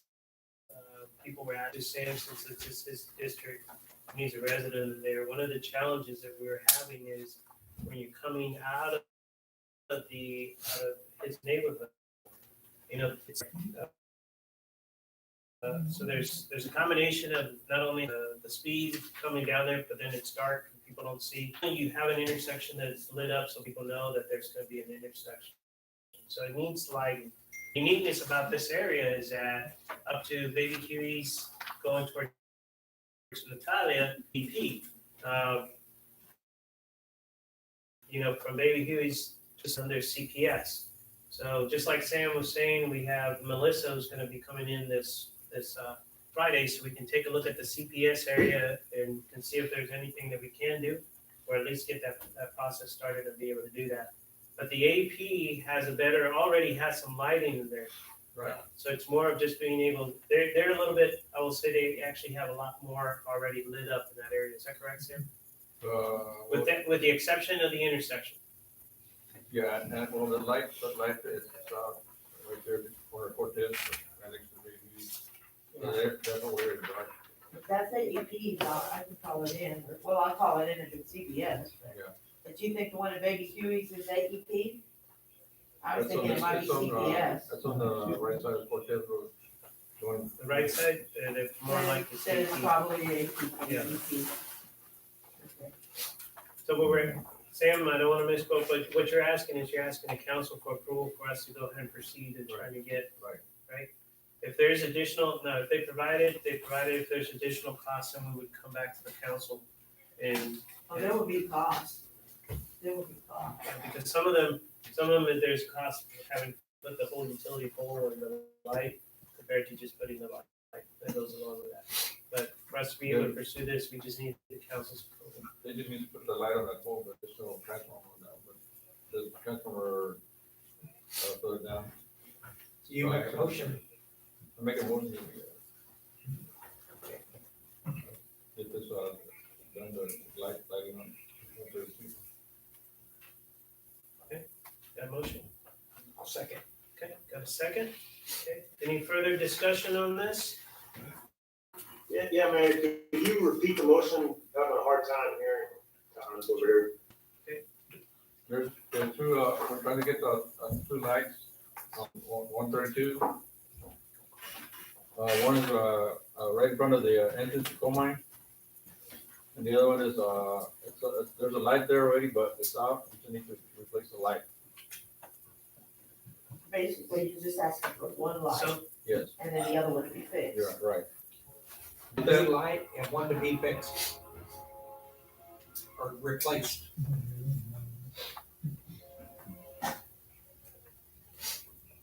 Okay. Okay. all right. All those in favor? Aye. Any opposed? Thank you so much, appreciate that. Okay, consider an act upon the closure of County Road 6843. Sam, do you want to talk a little bit about? It was, special meeting, and I asked Tom, there was a problem with putting it down, he said no. And you talked to the commissioner, right? Which road is that? The one where all the dumping's taking place. County Road 68 and 43 is where all the dumping is occurring. Such a road on top of that one dam. Sure, I know. Yeah. Yeah. No houses, no. So the south side of 150. Yeah, that's enough, I think, or something. Yeah, it's the one that now is three, I think. Yeah, I never went out there, so I don't Yeah, know. there's it's sort of like a backman. There's one side. So Sam and I actually reached out to Commissioner Lynch, and we wanted the council to be informed of how the county felt about that, even though it's within the city limits, just to make sure that we did that. Commissioner Lynch pretty much said in his comments after talking to him, said we can go as far as we can without prohibiting people's access to their property. And the reason he mentioned that comment is where the city limits ends, you still have a stretch before where the turn starts. So if you close it out at the city limits, people can actually travel up, and now they're up on the road that they can't turn around because it's very narrow. So the question was, could we actually move it down to where the turn starts? If you remember, James, when we went down there, the school showed us where they do the turnaround, so it's a little bit past that. So then people would not go past that point to be able to do that. So as long as there's no property access in that area, they said that we can actually go down into the county area to do that. Of course, he asked us that based on if we approve this, to go ahead and pass it on to the Commissioners Court to go ahead and consider that. I don't know if everybody saw pictures. Apparently, these are the pictures that Charles went down there and took in the library here. And they're saying all this trash was put in there after the cleaning. How would we close this road off? Barricade the ends of it or Yes. bulldoze dirt up to make Would have to see what the legal requirements are for closing a road and all that. Like as far as safety, is what I'm talking about, barriers or whatever. Would it be something that could be reversed if we needed to reverse it quickly? Just take down the barrier? Yeah. You're not gonna put it in the back there. You need one of the barriers. Yeah, I mean, it's not going to be something that, because I think we have to look at a road that has been open for all these years that we're going to close. And we're going to have to do proper signage and fixtures. I just don't know if they make those that are easily removable. It's not as simple as just putting a gate, I don't think. In my opinion, I don't know. I'm not the traffic engineer guy, but once we put something in the roadway that was once open and it's now closed, I think if somebody runs into that, we got to make sure what we did meets some kind of safety requirement so they get injured. What I've seen on closed roads, and I was at one in Berry County, it's on Pagan Road, and I just put, bollards in there with reflective and road closed. And before they gave some notice, the road closed ahead, and I think it was going to be temporary, but unless I've been doing it lately, but I think it's permanent, actually. But the road, if you're not familiar with that area, the road is very narrow. And when it rains, it's very slippery. And we've had vehicles, at least two that I recall, that have actually just slipped off the road. Can you put Google Maps up there so they can see it? David, go to Google Maps on yours. Are you connected to the internet? If not, just connect It's a to our very hotspot. challenging area. And it's very steep, it's very narrow. So if we just block the end of the road, they can't drive around Oh, the no, barricade, sir. No, sir. get back up on the road. No, there's no way. If they do that, they're not even, they're even a heavy duty four-wheel drive. I gotta get It's connected like- to the internet. Okay. So I'm familiar with this road. I've been working it for 25 years. I've been out there and, used to it was in the county. That's what we were always told, when I started there, it was in the county. And then somewhere along the line, as technology got a little better and the maps got a little better, all of a sudden we realized, hey, it's in the city. So. Are we planning to clean it again? Why we're closing it, because we don't want. Well, if we close it, how difficult would it be to clean it after the fact? Like line something up, have it cleaned, and then close it? But Josie, I know one of the other discussion that we had in here too, the last time that we talked about cleaning, is getting a hold of the property owners in that area, because there's so much that goes down. I think if I remember correctly, 5 feet on either side of the road, is that correct? On the right way. And the right of way is the city's, so anything below that belongs to the actual property owner to be able to do that. So have we reached out to them? Have we talked to any of the property owners I yet? wasn't asked to do that. Now, the property owner that owns the lake got a hold of me. He said if we clean it up and everything, he'd donate the lake to y'all. But I met with him.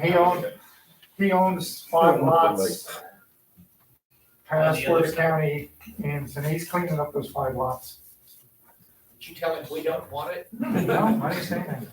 Yeah, not nobody else. It's gonna take a few minutes because we're operating up a hot spot and it's real slow. And the 5 foot, I don't coming out, then going down, because really, if you look out 5 foot and then go down, it's, a lot of that's very, very, I mean, there's no telling what's down there. Just- There's car parts, I don't like hood ornaments, I'm talking about like hoods. Yeah, it's the brush and the trees. You can't see. You don't wanna know what's down there. Yeah, we might. Do some crime scenes. Well, there could be a whole lot. Just leave them alone. So now it's gonna be a dead body now. Well, there's a dead cow. Hey, Chief, I was out there a couple weeks ago, there's a dead cow down there. Yes, sir. How fresh was it? Yep. Not, it wasn't fresh enough, I never looked there, I was gonna say something. It was fresh, but it wasn't that fresh. Yeah, they just dump whatever they can, and go about the day, but. And we spoke to the school and, they don't use it, I don't know, in our meeting, they can't use it for the buses because it's not really safe. Yeah. I mean. Saw the Jimmy Hoffa was.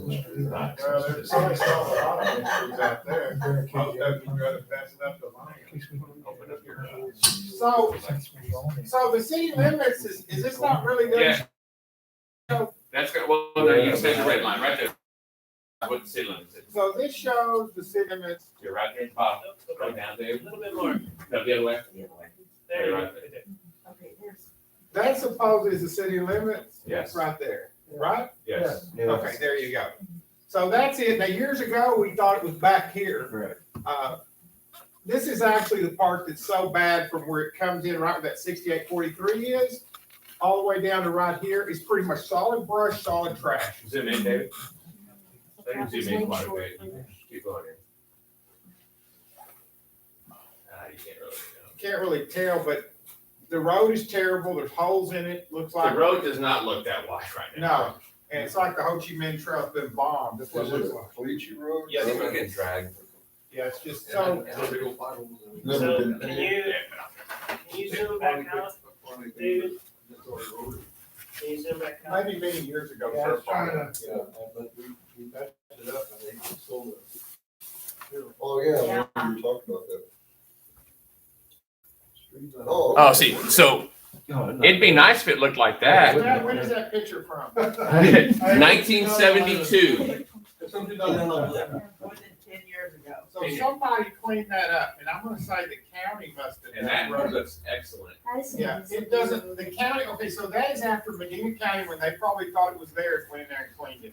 Because that is not, hasn't looked like that, Right now, you couldn't drive down that without hitting tree limbs. and the inside your road car. doesn't look anything like that either. Now, that's been 10 years ago, over 10 years. So can you go back out to the aerial? There you go. There it is.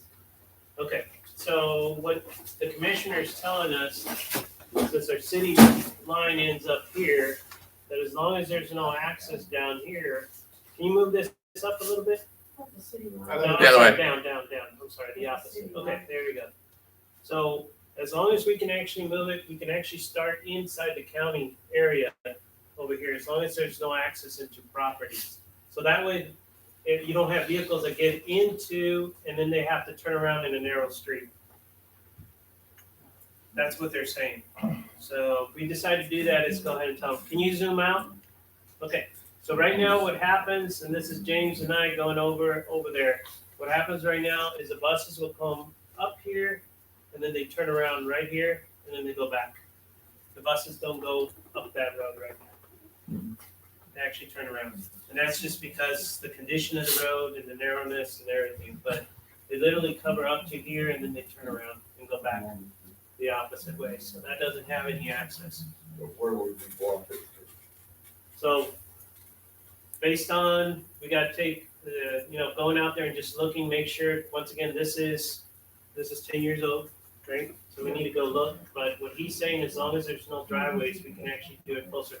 So people would actually be able to see it instead of driving all the way over here and then turning around. There's a turnaround, because you do it, if you do it, because down here, the county's got some signs that say their maintenance ends, which really, I don't know if it's up there where their maintenance ends. I mean, I think they're actually maintenance signs in there. And Yeah. it's right here. It's right there. It's around in here. Yeah. So as long as you've got enough room here, where people can turn around, but you've got to get far enough on there to where people can't, where it starts making the dam so people can't go around it. Yeah. So you've got to pick that sweet spot to put it in there where it'll work. But you won't know that really till you get out there and actually get boots on the ground. But just for explanation, of course, on the top portion, it's a lot easier because you have an intersection right there, so you can just cut it off right there. Yeah, I think I would. So, That'd be so it's, hard to the move.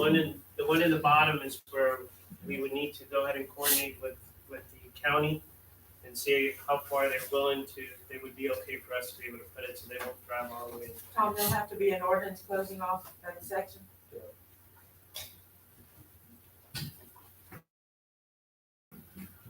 Everyone has access to the property, they don't need this stretch of road to have access. And that's what the commissioner talked about, and that's what the law says. But he's got access up here, this guy's got access down here, and I agree with Richie. We need to make it far enough back here, maybe it'll prevent people from dumping. Maybe they'll just come over here and dump. Yeah. This is a terrible place. Oh, you have been by there, drive by there. Yeah, if you get over there, it's terrible. Yeah. But anyways, and then we'd have to work with the county to get that done, because we don't have jurisdiction over their roads. So he's gonna have to do it, we're gonna have to go to the commissioner's court, we'll work with it and get a resolution to close it, but that's what we need to do. And that's all we're doing, we just wanna close it, just close it, that's all. We talked about another road problem that we had, it was close, vacate, and sell. None of that, all we need to do is just close. So, and we'll be okay, because everybody still has access to the land. It'll actually improve their quality of life and property values, probably. Health and sanitation. I mean, the whole thing's good. I believe it'd be 100% possible. I can't, Matt, can you think of any drawbacks? I mean, we run the emergency vehicles, you run the. I don't. Our fire trucks, Gonna go in the other way. yeah, we don't typically go on that road. Most of our stuff is on the other end.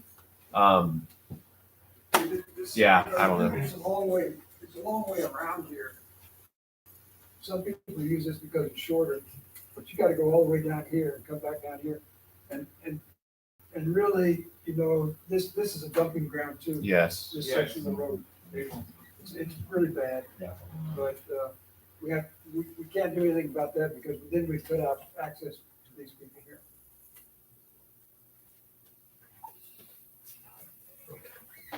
So council, what would you like to do? Tom, what'd you say about, going to the commissioner's court? Did we decide to, We have to take action here first, and that's what we want to do, and then we will actually pursue going down. Being able to talk to. That's fine, we can close them, but we have to work with the county because we just close one area, it's not gonna stop the problem. We gotta get the county, to say, okay, because if they don't, and we do what we're doing up there, they're still gonna use it as a dumping ground, right, Matt? They're making a dead end. We're just trying to close. We can close it at our city limits, but if we do it on the southern end, it's going to make a bottleneck. Nobody's going to be able to turn around. So what Tom's saying is we're going to have to push back into the county to give that area of turnaround. We don't have that jurisdiction. We'd work with the county. so we can make a motion to shut? Charles got something. Charles? Mayor, I move that we close the portion of County Road 6843 located in the city limits over the Twin Lakes Dam, and that we approach the county about closing the portion of 6843 located in Medina County that will still allow property owners access to their land. I second that. Second. Any further discussion on that? You're done. All those in favor? Aye. Any opposed? Thank you so much, appreciate that. Okay.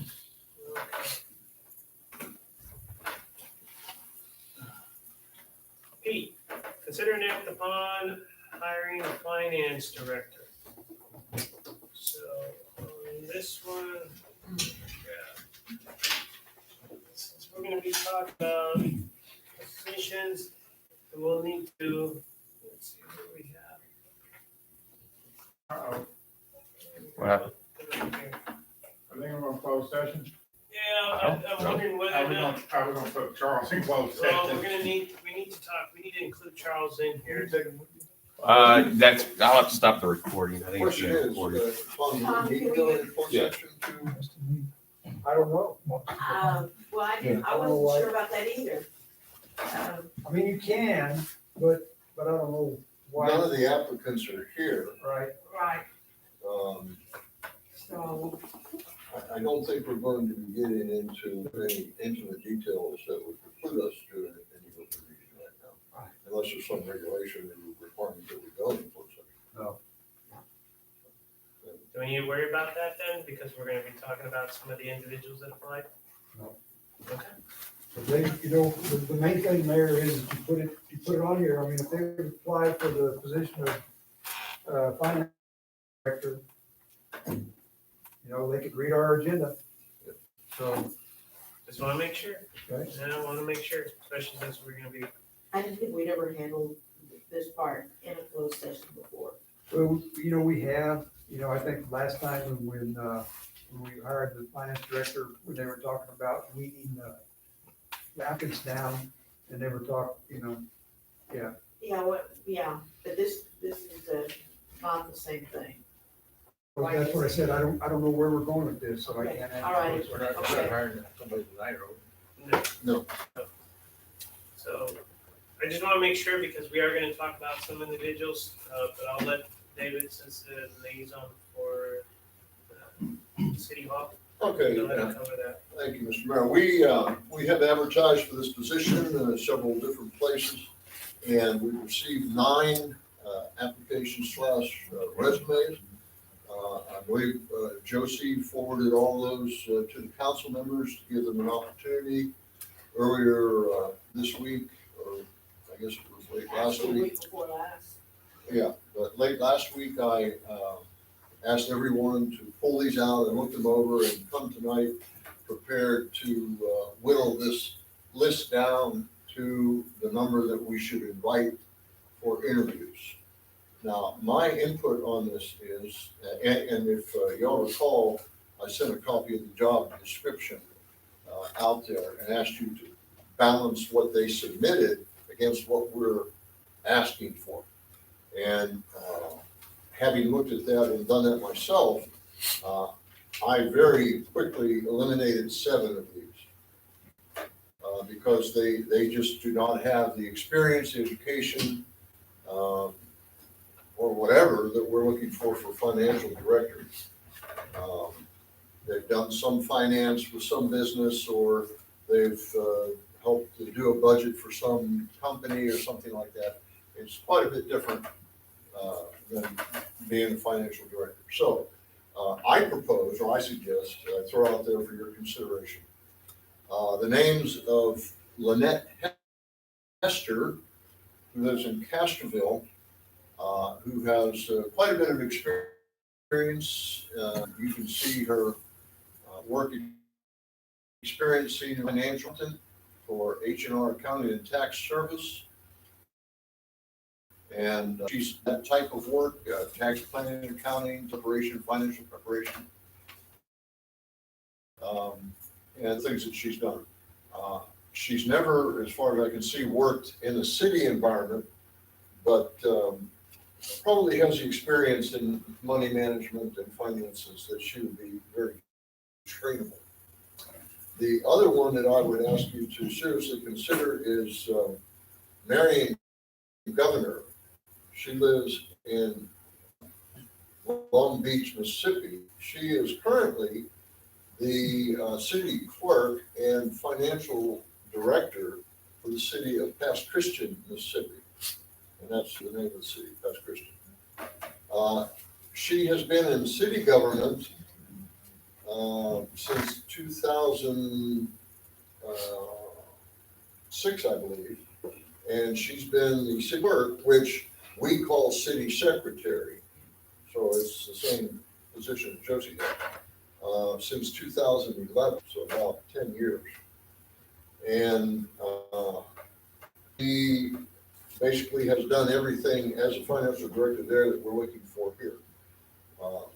One of the problems that she might have that is very easily overcomable is that she's not up to speed on Texas regulations and financial whatever, but as far as training for these two that I'm suggesting to you to consider, she would certainly take the least amount of training to get her full up to speed.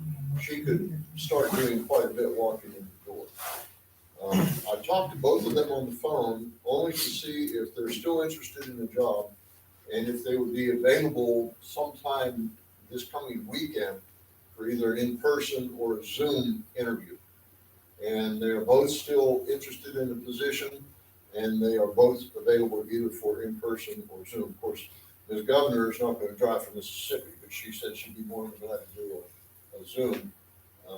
And I'm sure Ms. Hester would be open to either one if we asked her to come, she'd drive over. So based on your review of the applicants, balanced against our job description of what we need, I submit to you that we invite these two ladies to interview for the position.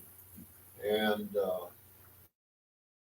after the interviews, move quickly to choose one of them in the seat. What do y'all think? One from Mississippi, we decided to hire her, that's when she moved down.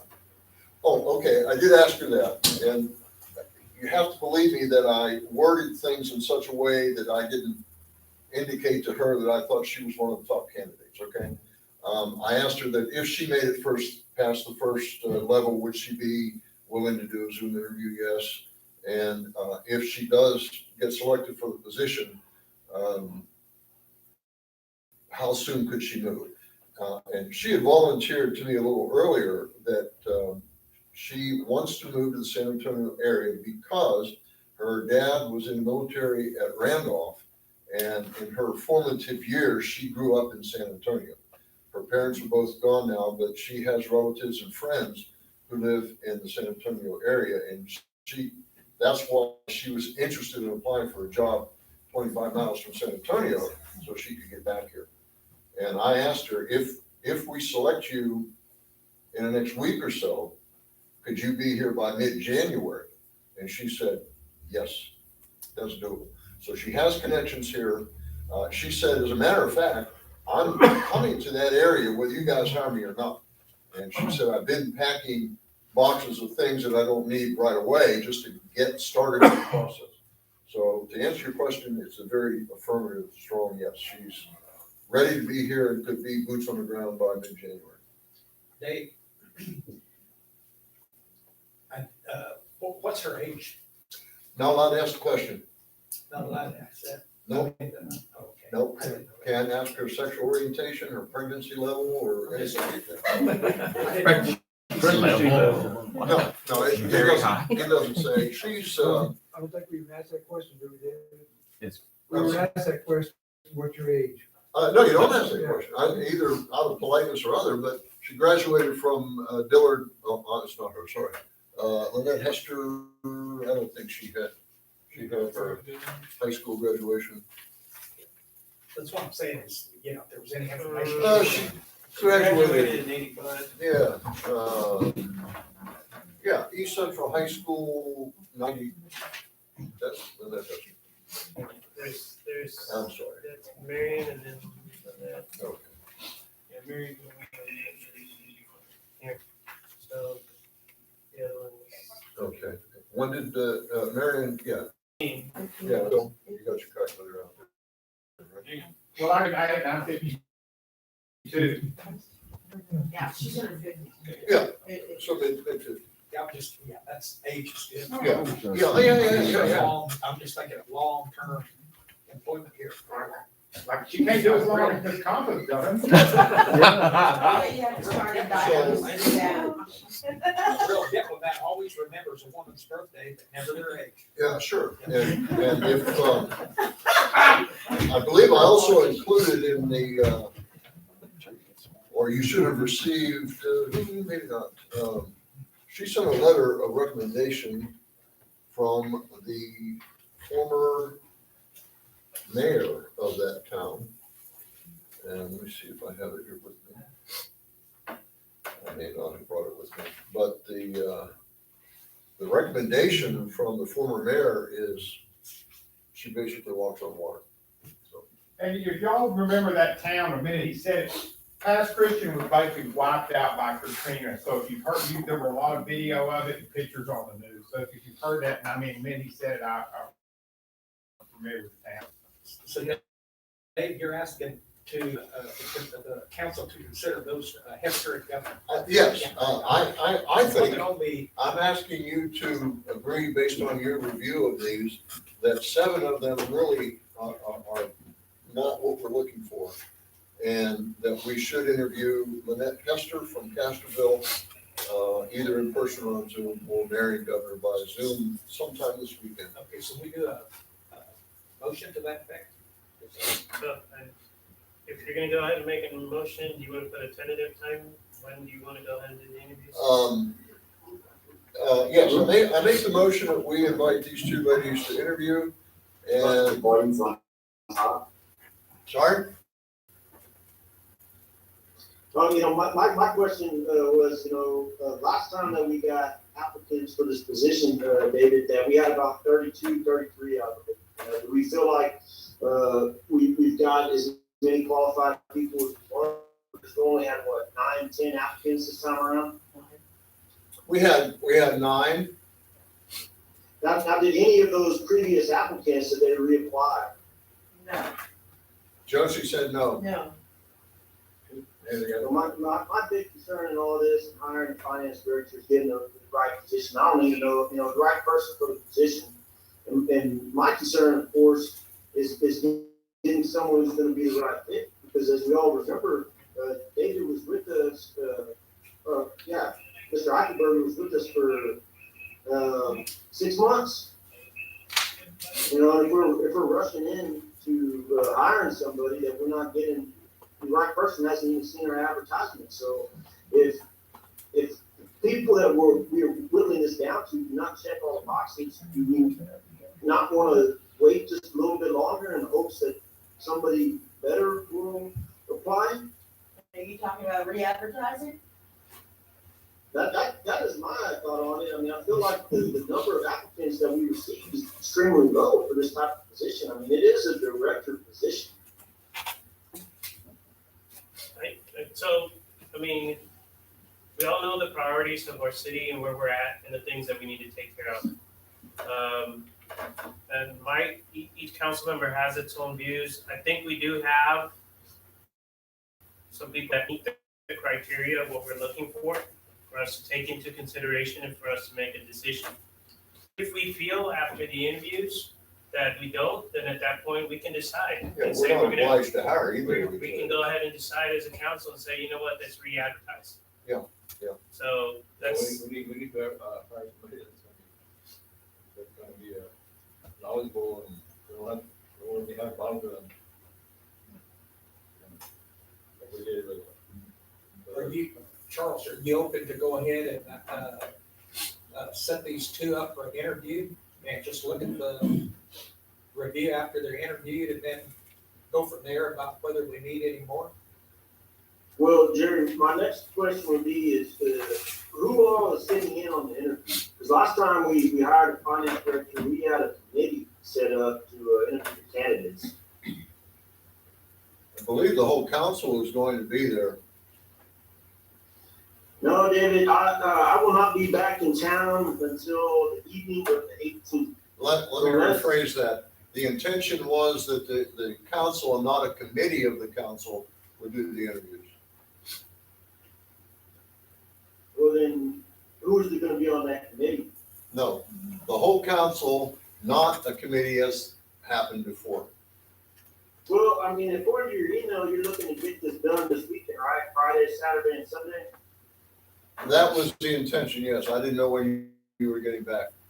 Well, if you're gonna set a date where I can attend this, it'd be greatly appreciated, because I would like to sit in on this, simply because the position, right, is one that's of great importance to the city. So if you can set that time after the 18th, you know, I'd be more than willing to interview the candidates that you put forward tonight. I asked the ladies if they would be available anytime between the 17th and the 20th. So they both indicated that even Saturday and Sunday would be good for them, and we left it open all the way till Monday. So do you need any kind of recovery time after you get back on the 18th? No, I mean, I'll be ready to go. I just want to be there. I want to be present for these meetings. That's what we're talking this about. Stuff, it's in the short term, it works out okay. But long term, you know, there's going to be additional complications. So I very much like to be there, sir. And certainly we want to include you. That's why it's such a 4-day gap in there. I didn't know when you were getting back. And so everyone knows I will be back on the 18th at 6 p.m. Okay. So Sunday afternoon, the 19th, or Monday evening, the 20th? Either one, okay? Whatever works for everyone else. I can make myself available. It just cannot be until about 6 p.m. on Saturday. Okay. Well, that's what the mayor was saying. Could we go ahead and assign a date? So, what did you say? You're not going to be available when? On Sunday evening. Monday. Okay. Sam, are you good for Monday? Yes. Like 6 o'clock? Joseph? Monday would be better for me. Monday? Jerry? Okay. Then, 24th? 20th. 20th. Monday the 20th. It's coming Monday. Christmas Eve, yes.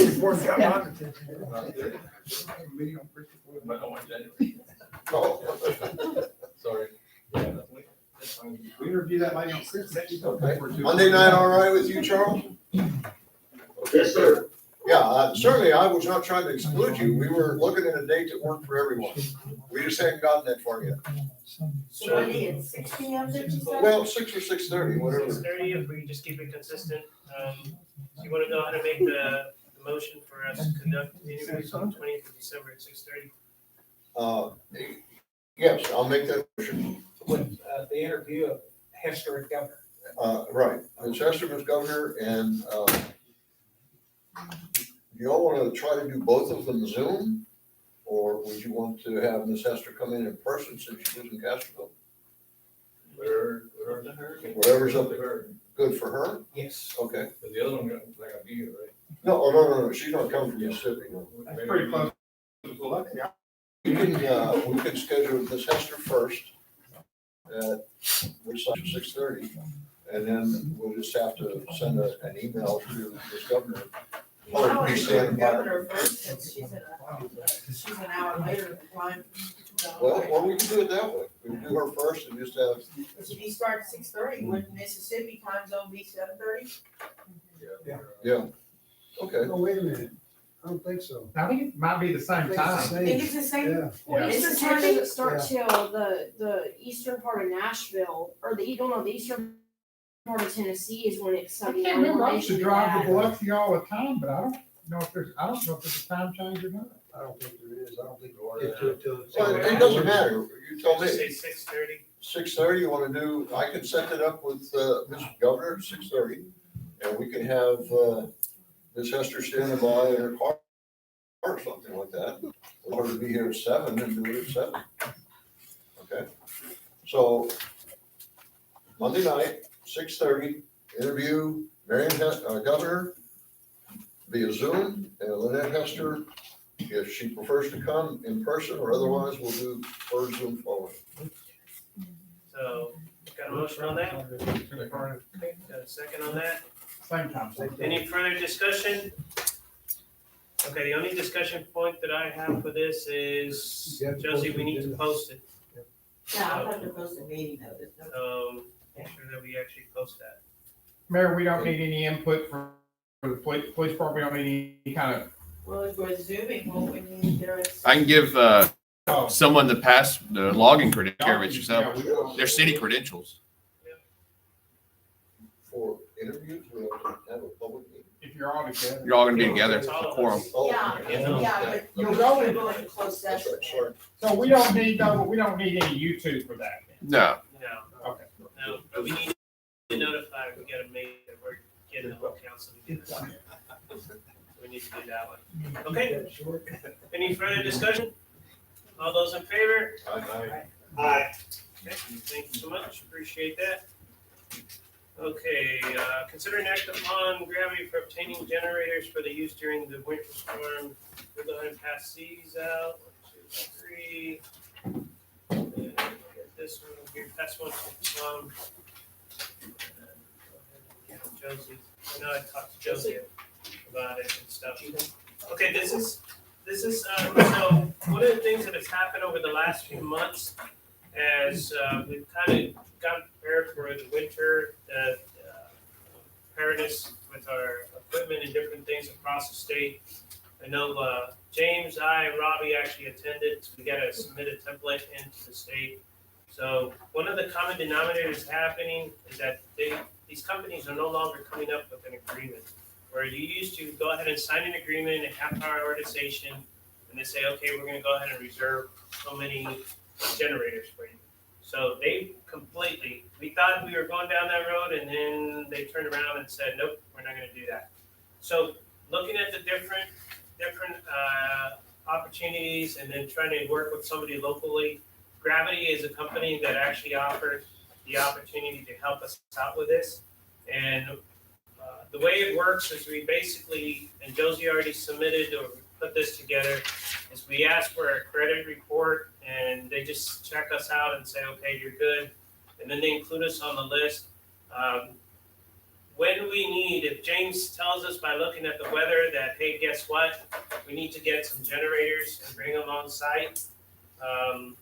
We can actually go retrieve the generators. We give them a call. We bring the generators in, place them where we need them. They're gonna charge us $125 just to let it sit there. Okay? If for some reason we need to turn them on, then at that point, it goes from $125 per day to $250 a day with the usage. That does not include the diesel that we're gonna need to go ahead and use on that, okay? If for some reason we can get it delivered, depending on the distance, it shows how much you charge. It's $125. We do have the type of vehicle in order for us to be able to bring them over here and be able to save us ourselves the money that goes along with that. But these are the guys that are willing to work with us, and at least they can't give us priority, but basically they put us on the list, and we can give them a call as soon as we know that the weather is going to turn. And at the point, based on us already being approved with this credit, they would actually go ahead and give the thumbs up to go ahead and go pick them up. And then we put them in our 3 different locations that we would be able to use it, which would be the water well, the booster station, and the sewage treatment for the wastewater.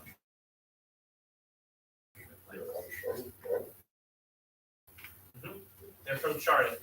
They actually have dealt with this company. Question is, if we, are we locked into using them? No. Okay. No. This is, We're not, I they just make themselves available. United won't do it. No, there's nobody is doing agreements anymore. So Mayor, there is no, but we don't actually have any guarantee. I mean, we're just gonna be in line with whoever calls them first. Yeah, but we already pre-approved by having this already taken care of. So it gives us at least an edge. Yes. Yep. So basically, if you approve this evening, we can just call them. If we never call them, no problem. Yep. If we need to buy our own generators or whatever. Well, that'd be a question for future years. We definitely need to look at that option. but the transition period right now based on affordability. And by the way, if you try to buy a generator right now, this type of capacity of generator, based on the training that we went to, you're looking at about 8 to 12 months out before they're even getting, and those are the ones that are actually ordered. So there's very limited options that you actually have. And I try to get options from different places. Charles, did you have something? You know, I had a question, Mayor, like, well, so you say 8 to 12 months out, what's the price tag that we're looking at if we're trying to add these generators to, you know, our EM, supplies, you know?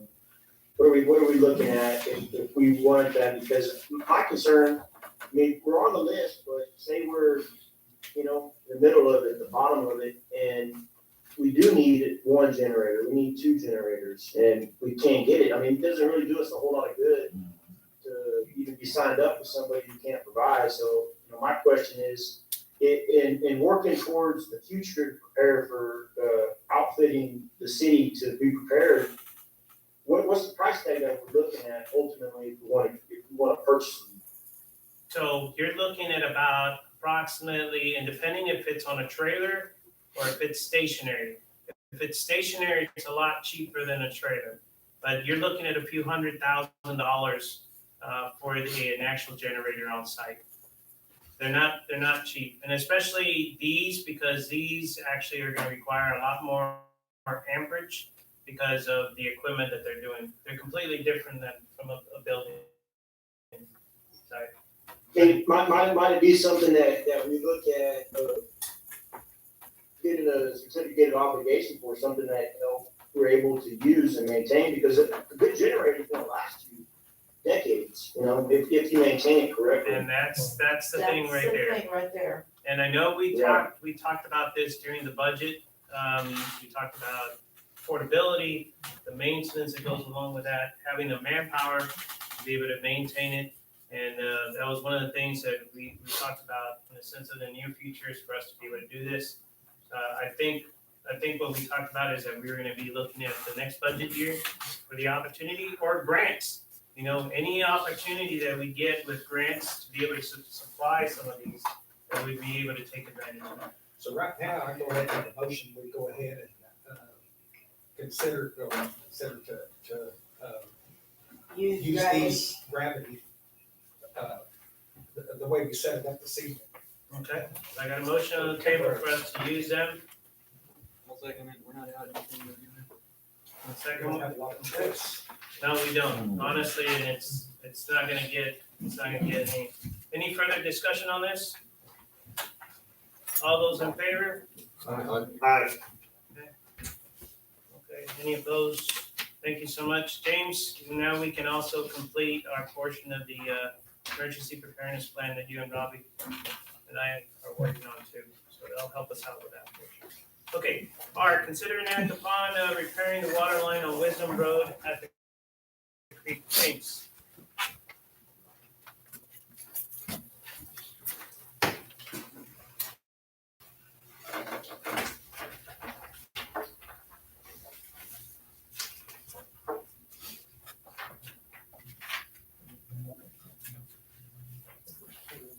Yeah, I do.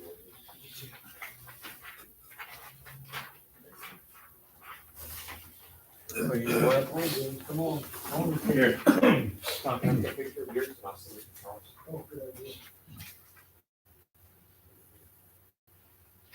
right.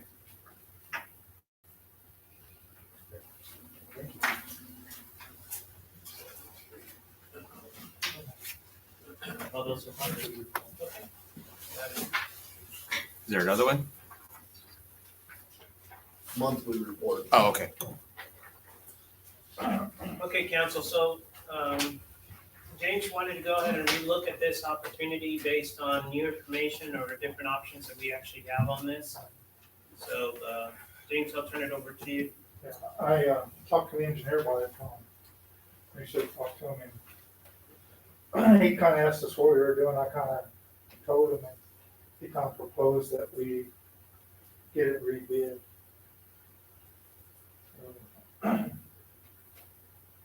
He said I get in trouble because boss found out he was turning down work, but there was snow down there. So, James, just preliminary stuff, I mean, when you made your presentation, the first time I think it was 16,000, and another 16,000 for cruise. Yeah. And then another 6,000 for the rock. Yeah, so that put it over. Yeah. Yeah. And now cruise come back is under 20. This includes the rock too? got one load of rock. Is that gonna be enough? I don't know. Okay. So basically, the opportunity is for us to go ahead and look at this. This is one thing that needs to be taken care of sooner than later, just because of the vulnerability and then also the residents that are out there too. And I think we need to take into consideration based on what James got as feedback of being able to take care of this from our engineer for us to be able to take care of moving this along. I will remind everybody that if we do decide that we're going to go ahead and take care of this, the council did actually approve for us to go ahead and go down that way. So we would need to go ahead and rescind the previous approval that we actually had based on having a new bid and actually making a new bid based on this. Okay. Because the previous bid required us to have an engineer do it for you, is that right? Right. The previous Or approval. estimate, yeah, it was over 20,000. Yeah. And so you said the engineer is okay, Yeah, he asked us what we were gonna do, I explained it to him. And, he just wanted to know if we could rebid and get it in there, because he said there was snow under, he said they hate to turn away work, and he says, All right, I'm just looking at this, and thinking about the project ahead of us, I mean, going back to that meeting, James, I know Lucy was talking about that, your cutoff valve is way back at Lake Street and right, Wisdom, yes, so would you want to install another cutoff valve closer to this? I mean, if something goes wrong, you're gonna cut all those guys off. If you're doing this now, and you install a cutoff valve right there at the creek, because, yes, sir. Is that gonna bring it over 20,000? Did we furnish the valve? Yeah, well, it's still, the cost, I don't know how that is,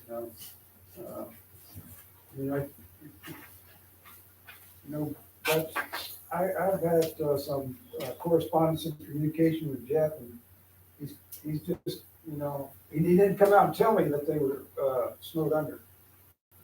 But he was kind of thinking like, well, you guys can do it by yourselves. It doesn't seem like it's gonna be over 20,000. That's not what was presented to the council. But, I mean, and we don't wanna get in trouble. We were talking about doing it in different stages, right? We put, Cruz would do the 16,000, we would do the 6,000 rock, but that still puts us over the 20,000. So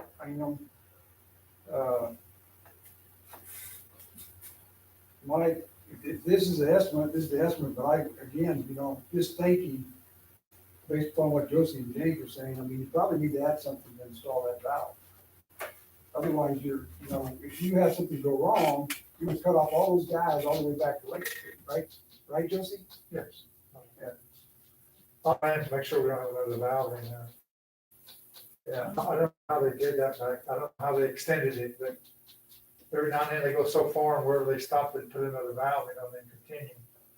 So I just need, let me check the map and make sure, and, I can talk to them and see, I think the valves are around $500, for 6-inch valve. Can we go ahead and do an actual motion based on the amount being below the 20,000 threshold to include the valve? Because we're gonna have to wait until another meeting before we can actually get together. We all seen the pictures, we know what it looks like, and How hard would it be to go back in and install a valve later date? But it's not, I'm not thinking, what about the inconvenience to your customers? Well, I realize that, Tom, but I mean, I feel certain if we add a valve, back at it exceeds 20,000, then we're gonna have to go out for bids. Yeah. Well, I know, I realize it's something we need to be done, but there's something needed to be done for a long time. I mean, dirt needs to get washed out of pipe overnight. Can I ask them to give me an estimate on a 6-inch valve installed and see if it stays under 20? Yeah, well, I don't mind, going along with the mayor's suggestion, he said, go ahead and see what they come back with as long as it stays under 20. We're in a bad situation. I mean, what's gonna, if you look down there at notes 5, there are no documents involved with the work quoted on this proposal, therefore all liability shall be the responsibility of the city of Hawaii. Yeah, I don't care for that too much. I mean, if you guys, I'm just a lawyer, I'm not the council, you guys get paid the big bucks to make these decisions. So, Right, David? so you feel that we should go out for bid then? Well, I understand what James is saying. I mean, that thing's just hanging out there, Jerry. And, I'll tell you, I think Cruz did an excellent job out here in this intersection. He really got after it. And James is more familiar with his work than I am. What is the rule I of like the thumb mayor's suggestion with, too. with materials and labor? Don't they run about the same? If you get, Yeah. so we're talking, if the valve is 500, then the labor would probably be 500 on it too? So we're talking about another It's gonna 1,000. be right there. Yeah. Well, yeah. He's gonna have everything opened up, So chances are it wouldn't exceed the 20. Can I mean, we we're get a less than motion? 100. to go ahead? I'll make a motion to go ahead with what you suggested, the mayor suggested to see if we can keep this under 20,000 with the valve. To allow crews to perform the work as long as the amount is below 20,000. His bid is in the Okay. 20,000, gets into it, he's probably gonna go up. Okay, question. Was something said about having to reset motion? I will rescind that prior motion. I'll make a motion to rescind the prior motion. Okay, And I second the motion to rescind the prior motion. okay, All those in favor? Aye. okay, now we. Any opposed? Gotta ask, Say aye, I'm not opposed, I just muted. okay? Okay. Thanks, Josie, on that, appreciate that. Okay, so now we're in the next motion. So you wanna make, I just make a motion that we go ahead and, push this forward to see if they can go ahead and do the job with the valve under 20,000. And begin the work. Yes. I'll second that. okay, got a second, any further discussion? All those in favor? Aye. Aye. Any opposed? Okay, Thank you. thank you so much, appreciate it. Let's get on it, James. We good. Okay, that's considered now the eligibility and nomination for citizenship award. Okay, this one, just in a nutshell, I'm gonna ask for us to go ahead and table this, okay? But I just wanted to let you know why I'm putting it on here. I would like the council to consider that when we have our annual citizenship award, that we basically concentrate on the citizens of the community versus somebody in the council receiving the award. I think this is an annual award that gives us an opportunity to highlight those folks that are making a difference in our community. We get recognized in different ways, but we cannot miss out the opportunity to highlight those. So we can either make a decision or we can just table it, but that's the purpose of that, is for us to consider whenever we do ask for nominations for this award, that would be somebody besides us in the council that we can actually recognize that made a difference. Yes, James. Charles. Yeah, Mayor, I would move that we table this item until the first regularly scheduled meeting in January. Okay. Second. A second? Who's the second? He beat Joseph? me to it. Got it. You said the second meeting, right? No, sir, the first regularly scheduled meeting in Got it. January.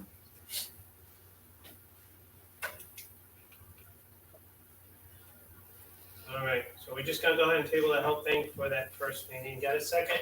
Any further discussion? All those in favor? Aye. Any opposed? Okay, thank you so much. Okay, C, consider an act upon setting a date in January for a grant workshop.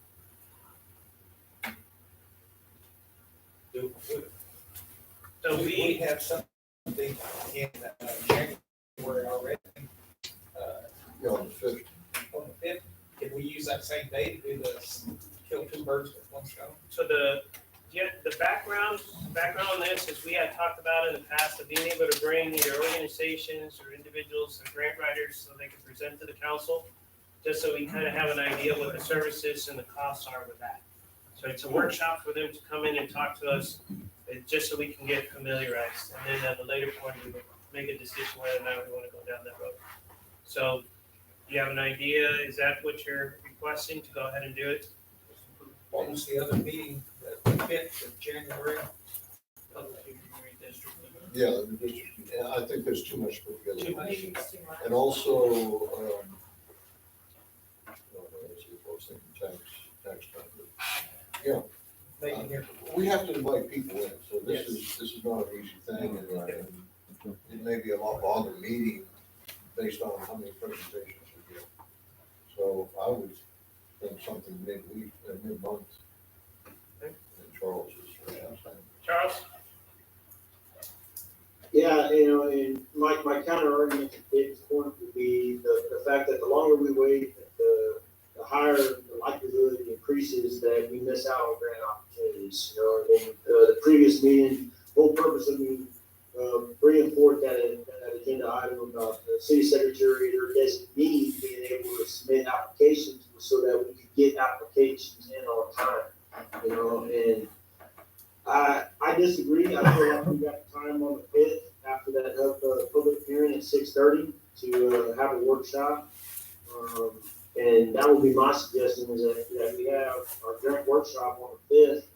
And, that gives us almost a month to invite people out to be in attendance. And if they don't want to be a part of the city of Lidle's growth and, submitting these applications, and best of luck to them. But we need people who are willing to appear on short notice to put forth these applications, because the window's closing on a lot of these things. And I was looking at some today, and, we have missed out simply because we have not put in the applications.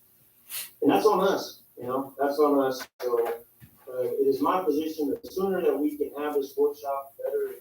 The longer we drag this out, chances are we're gonna miss out on some money. So I agree, and I'm all for it. Yeah, if he makes a motion, I'll second it. Okay, got a motion, got a second. Any further discussion on that for us to go ahead and have the workshop in coordination with the redistricting hearing and the redistricting? And who's going to contact grant people? I will contact. And if you have sources, if you have companies that we don't invite, talk to me so we can go ahead and add that list together. Okay, so if you have folks that you think and they dealt with, I have 3 that come to mind. But if you have some, definitely you'll be able to do that. So any further discussion on this? All those in favor? Aye. Any opposed? Okay. Awesome. 5th of January. We'll go ahead and do it.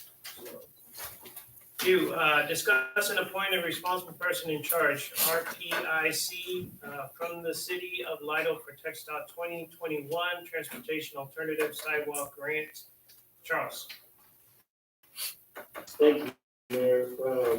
This item is due to the fact that, we were awarded that TA grant for the sidewalks. One of those conditions is that we have a responsible person in charge, RPIC, and it needs to be a full-time city employee. It can't be a council member, it can't be someone part-time. We need to have, someone fully employed by the city to oversee that. I know that Ms. Compa, she's got a whole lot on her plate. I kind of did feelers out for, the other city employees that we have. And Matt Deere, expressed interest in being this responsible person in charge. So my recommendation, for the council would be that we appoint, Matt Deere as our RPIC for this grant, and that he assumes all of the duties and responsibilities that it entails. Is that a motion? When anybody gonna check with me and? Well, that's where I was gonna ask you in the discussion, but we Okay. have a motion right now Who was on the the motion? table. Did Charles make? Charles make the motion. Because I heard recommend, but I didn't.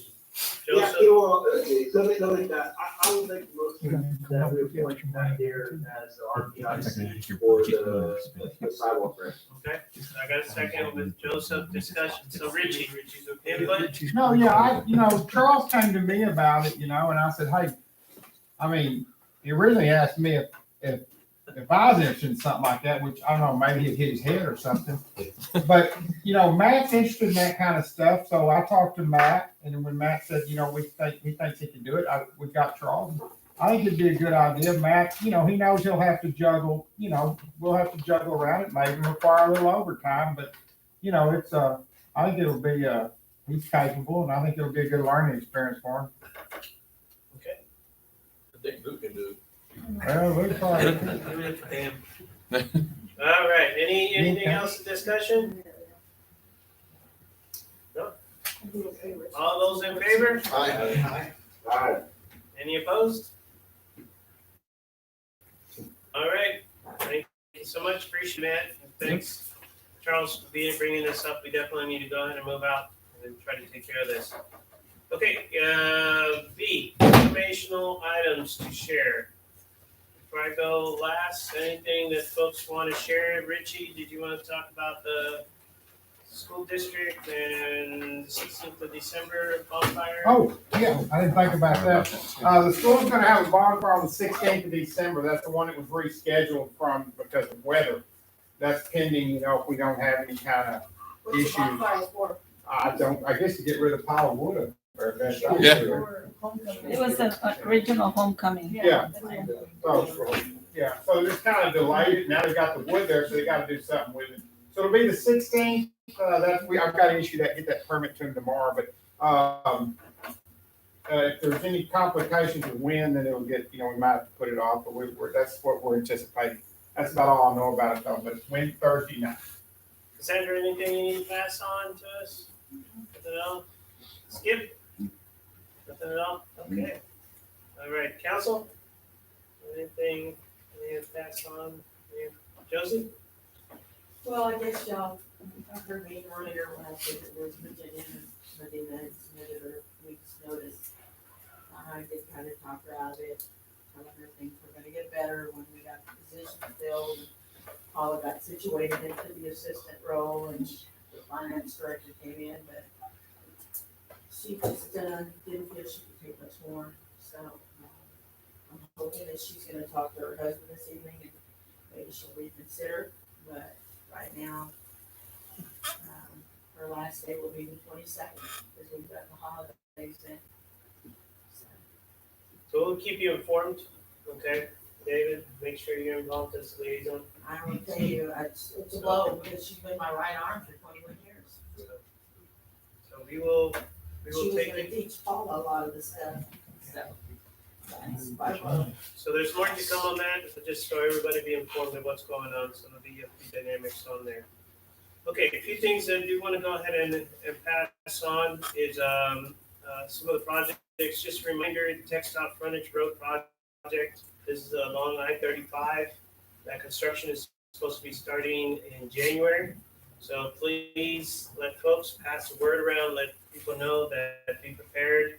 That road is going to become a one-way as you work on one side of that road and then they swap to the other.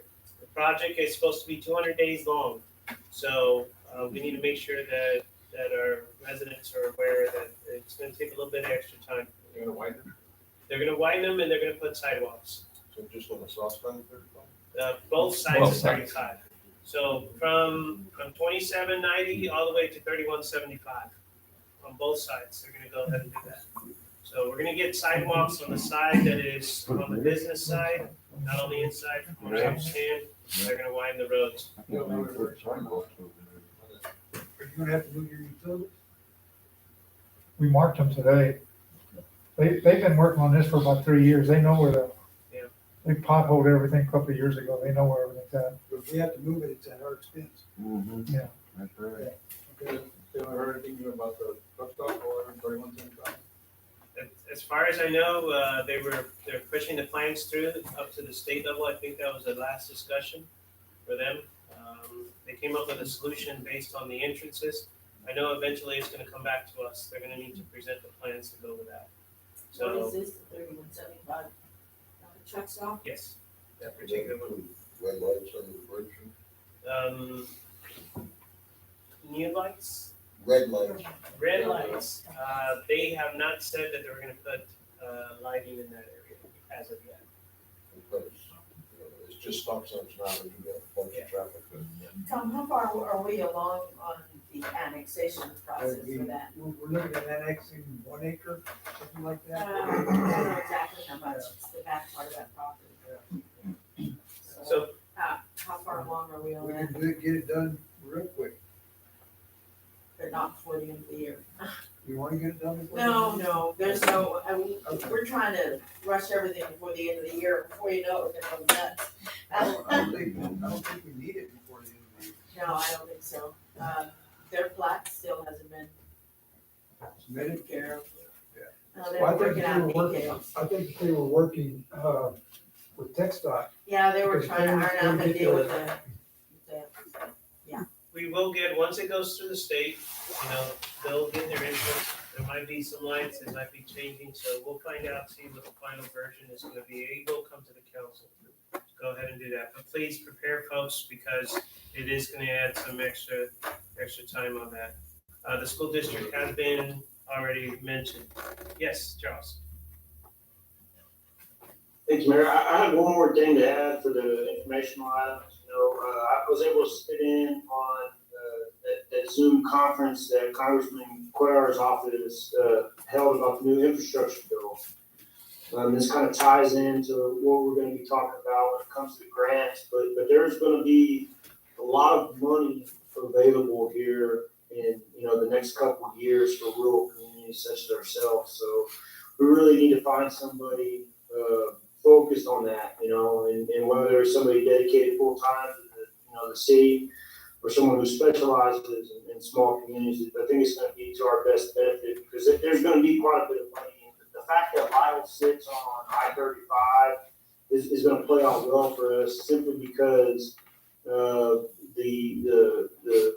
trading partnership that we have with Mexico, and the fact that I-35 is such a vital corridor for the southern United States. So with all that being said, the meeting was encouraging that, not just for roads and bridges and stuff like that, but there's also going to be some money available out there for infrastructure, whether it be for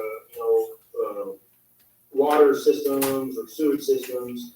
But we need to stay on top of that. The city as a whole, regardless of who is in office, whether it's myself or anybody on the council right now, that we need to focus on kind of squeezing as much blood out of the turnip as we can for the time being, because it's going to be available, and we might not see it, for another 10, 15 years before we know that type of money. So we definitely need to try to get everything that we can. So that was my takeaway from the meeting, is that if we come to the congressman with a well-articulated plan, that they will do everything they can to help us, that they are definitely looking out for their district, because they want to see us prosper. So I got some good contacts over there, and hopefully we can get a good list of prospective projects in the near future that we would like to get taken care of, because like I said, this money that we're getting, it's gonna, the number that sticks out for me for Texas was $65 billion.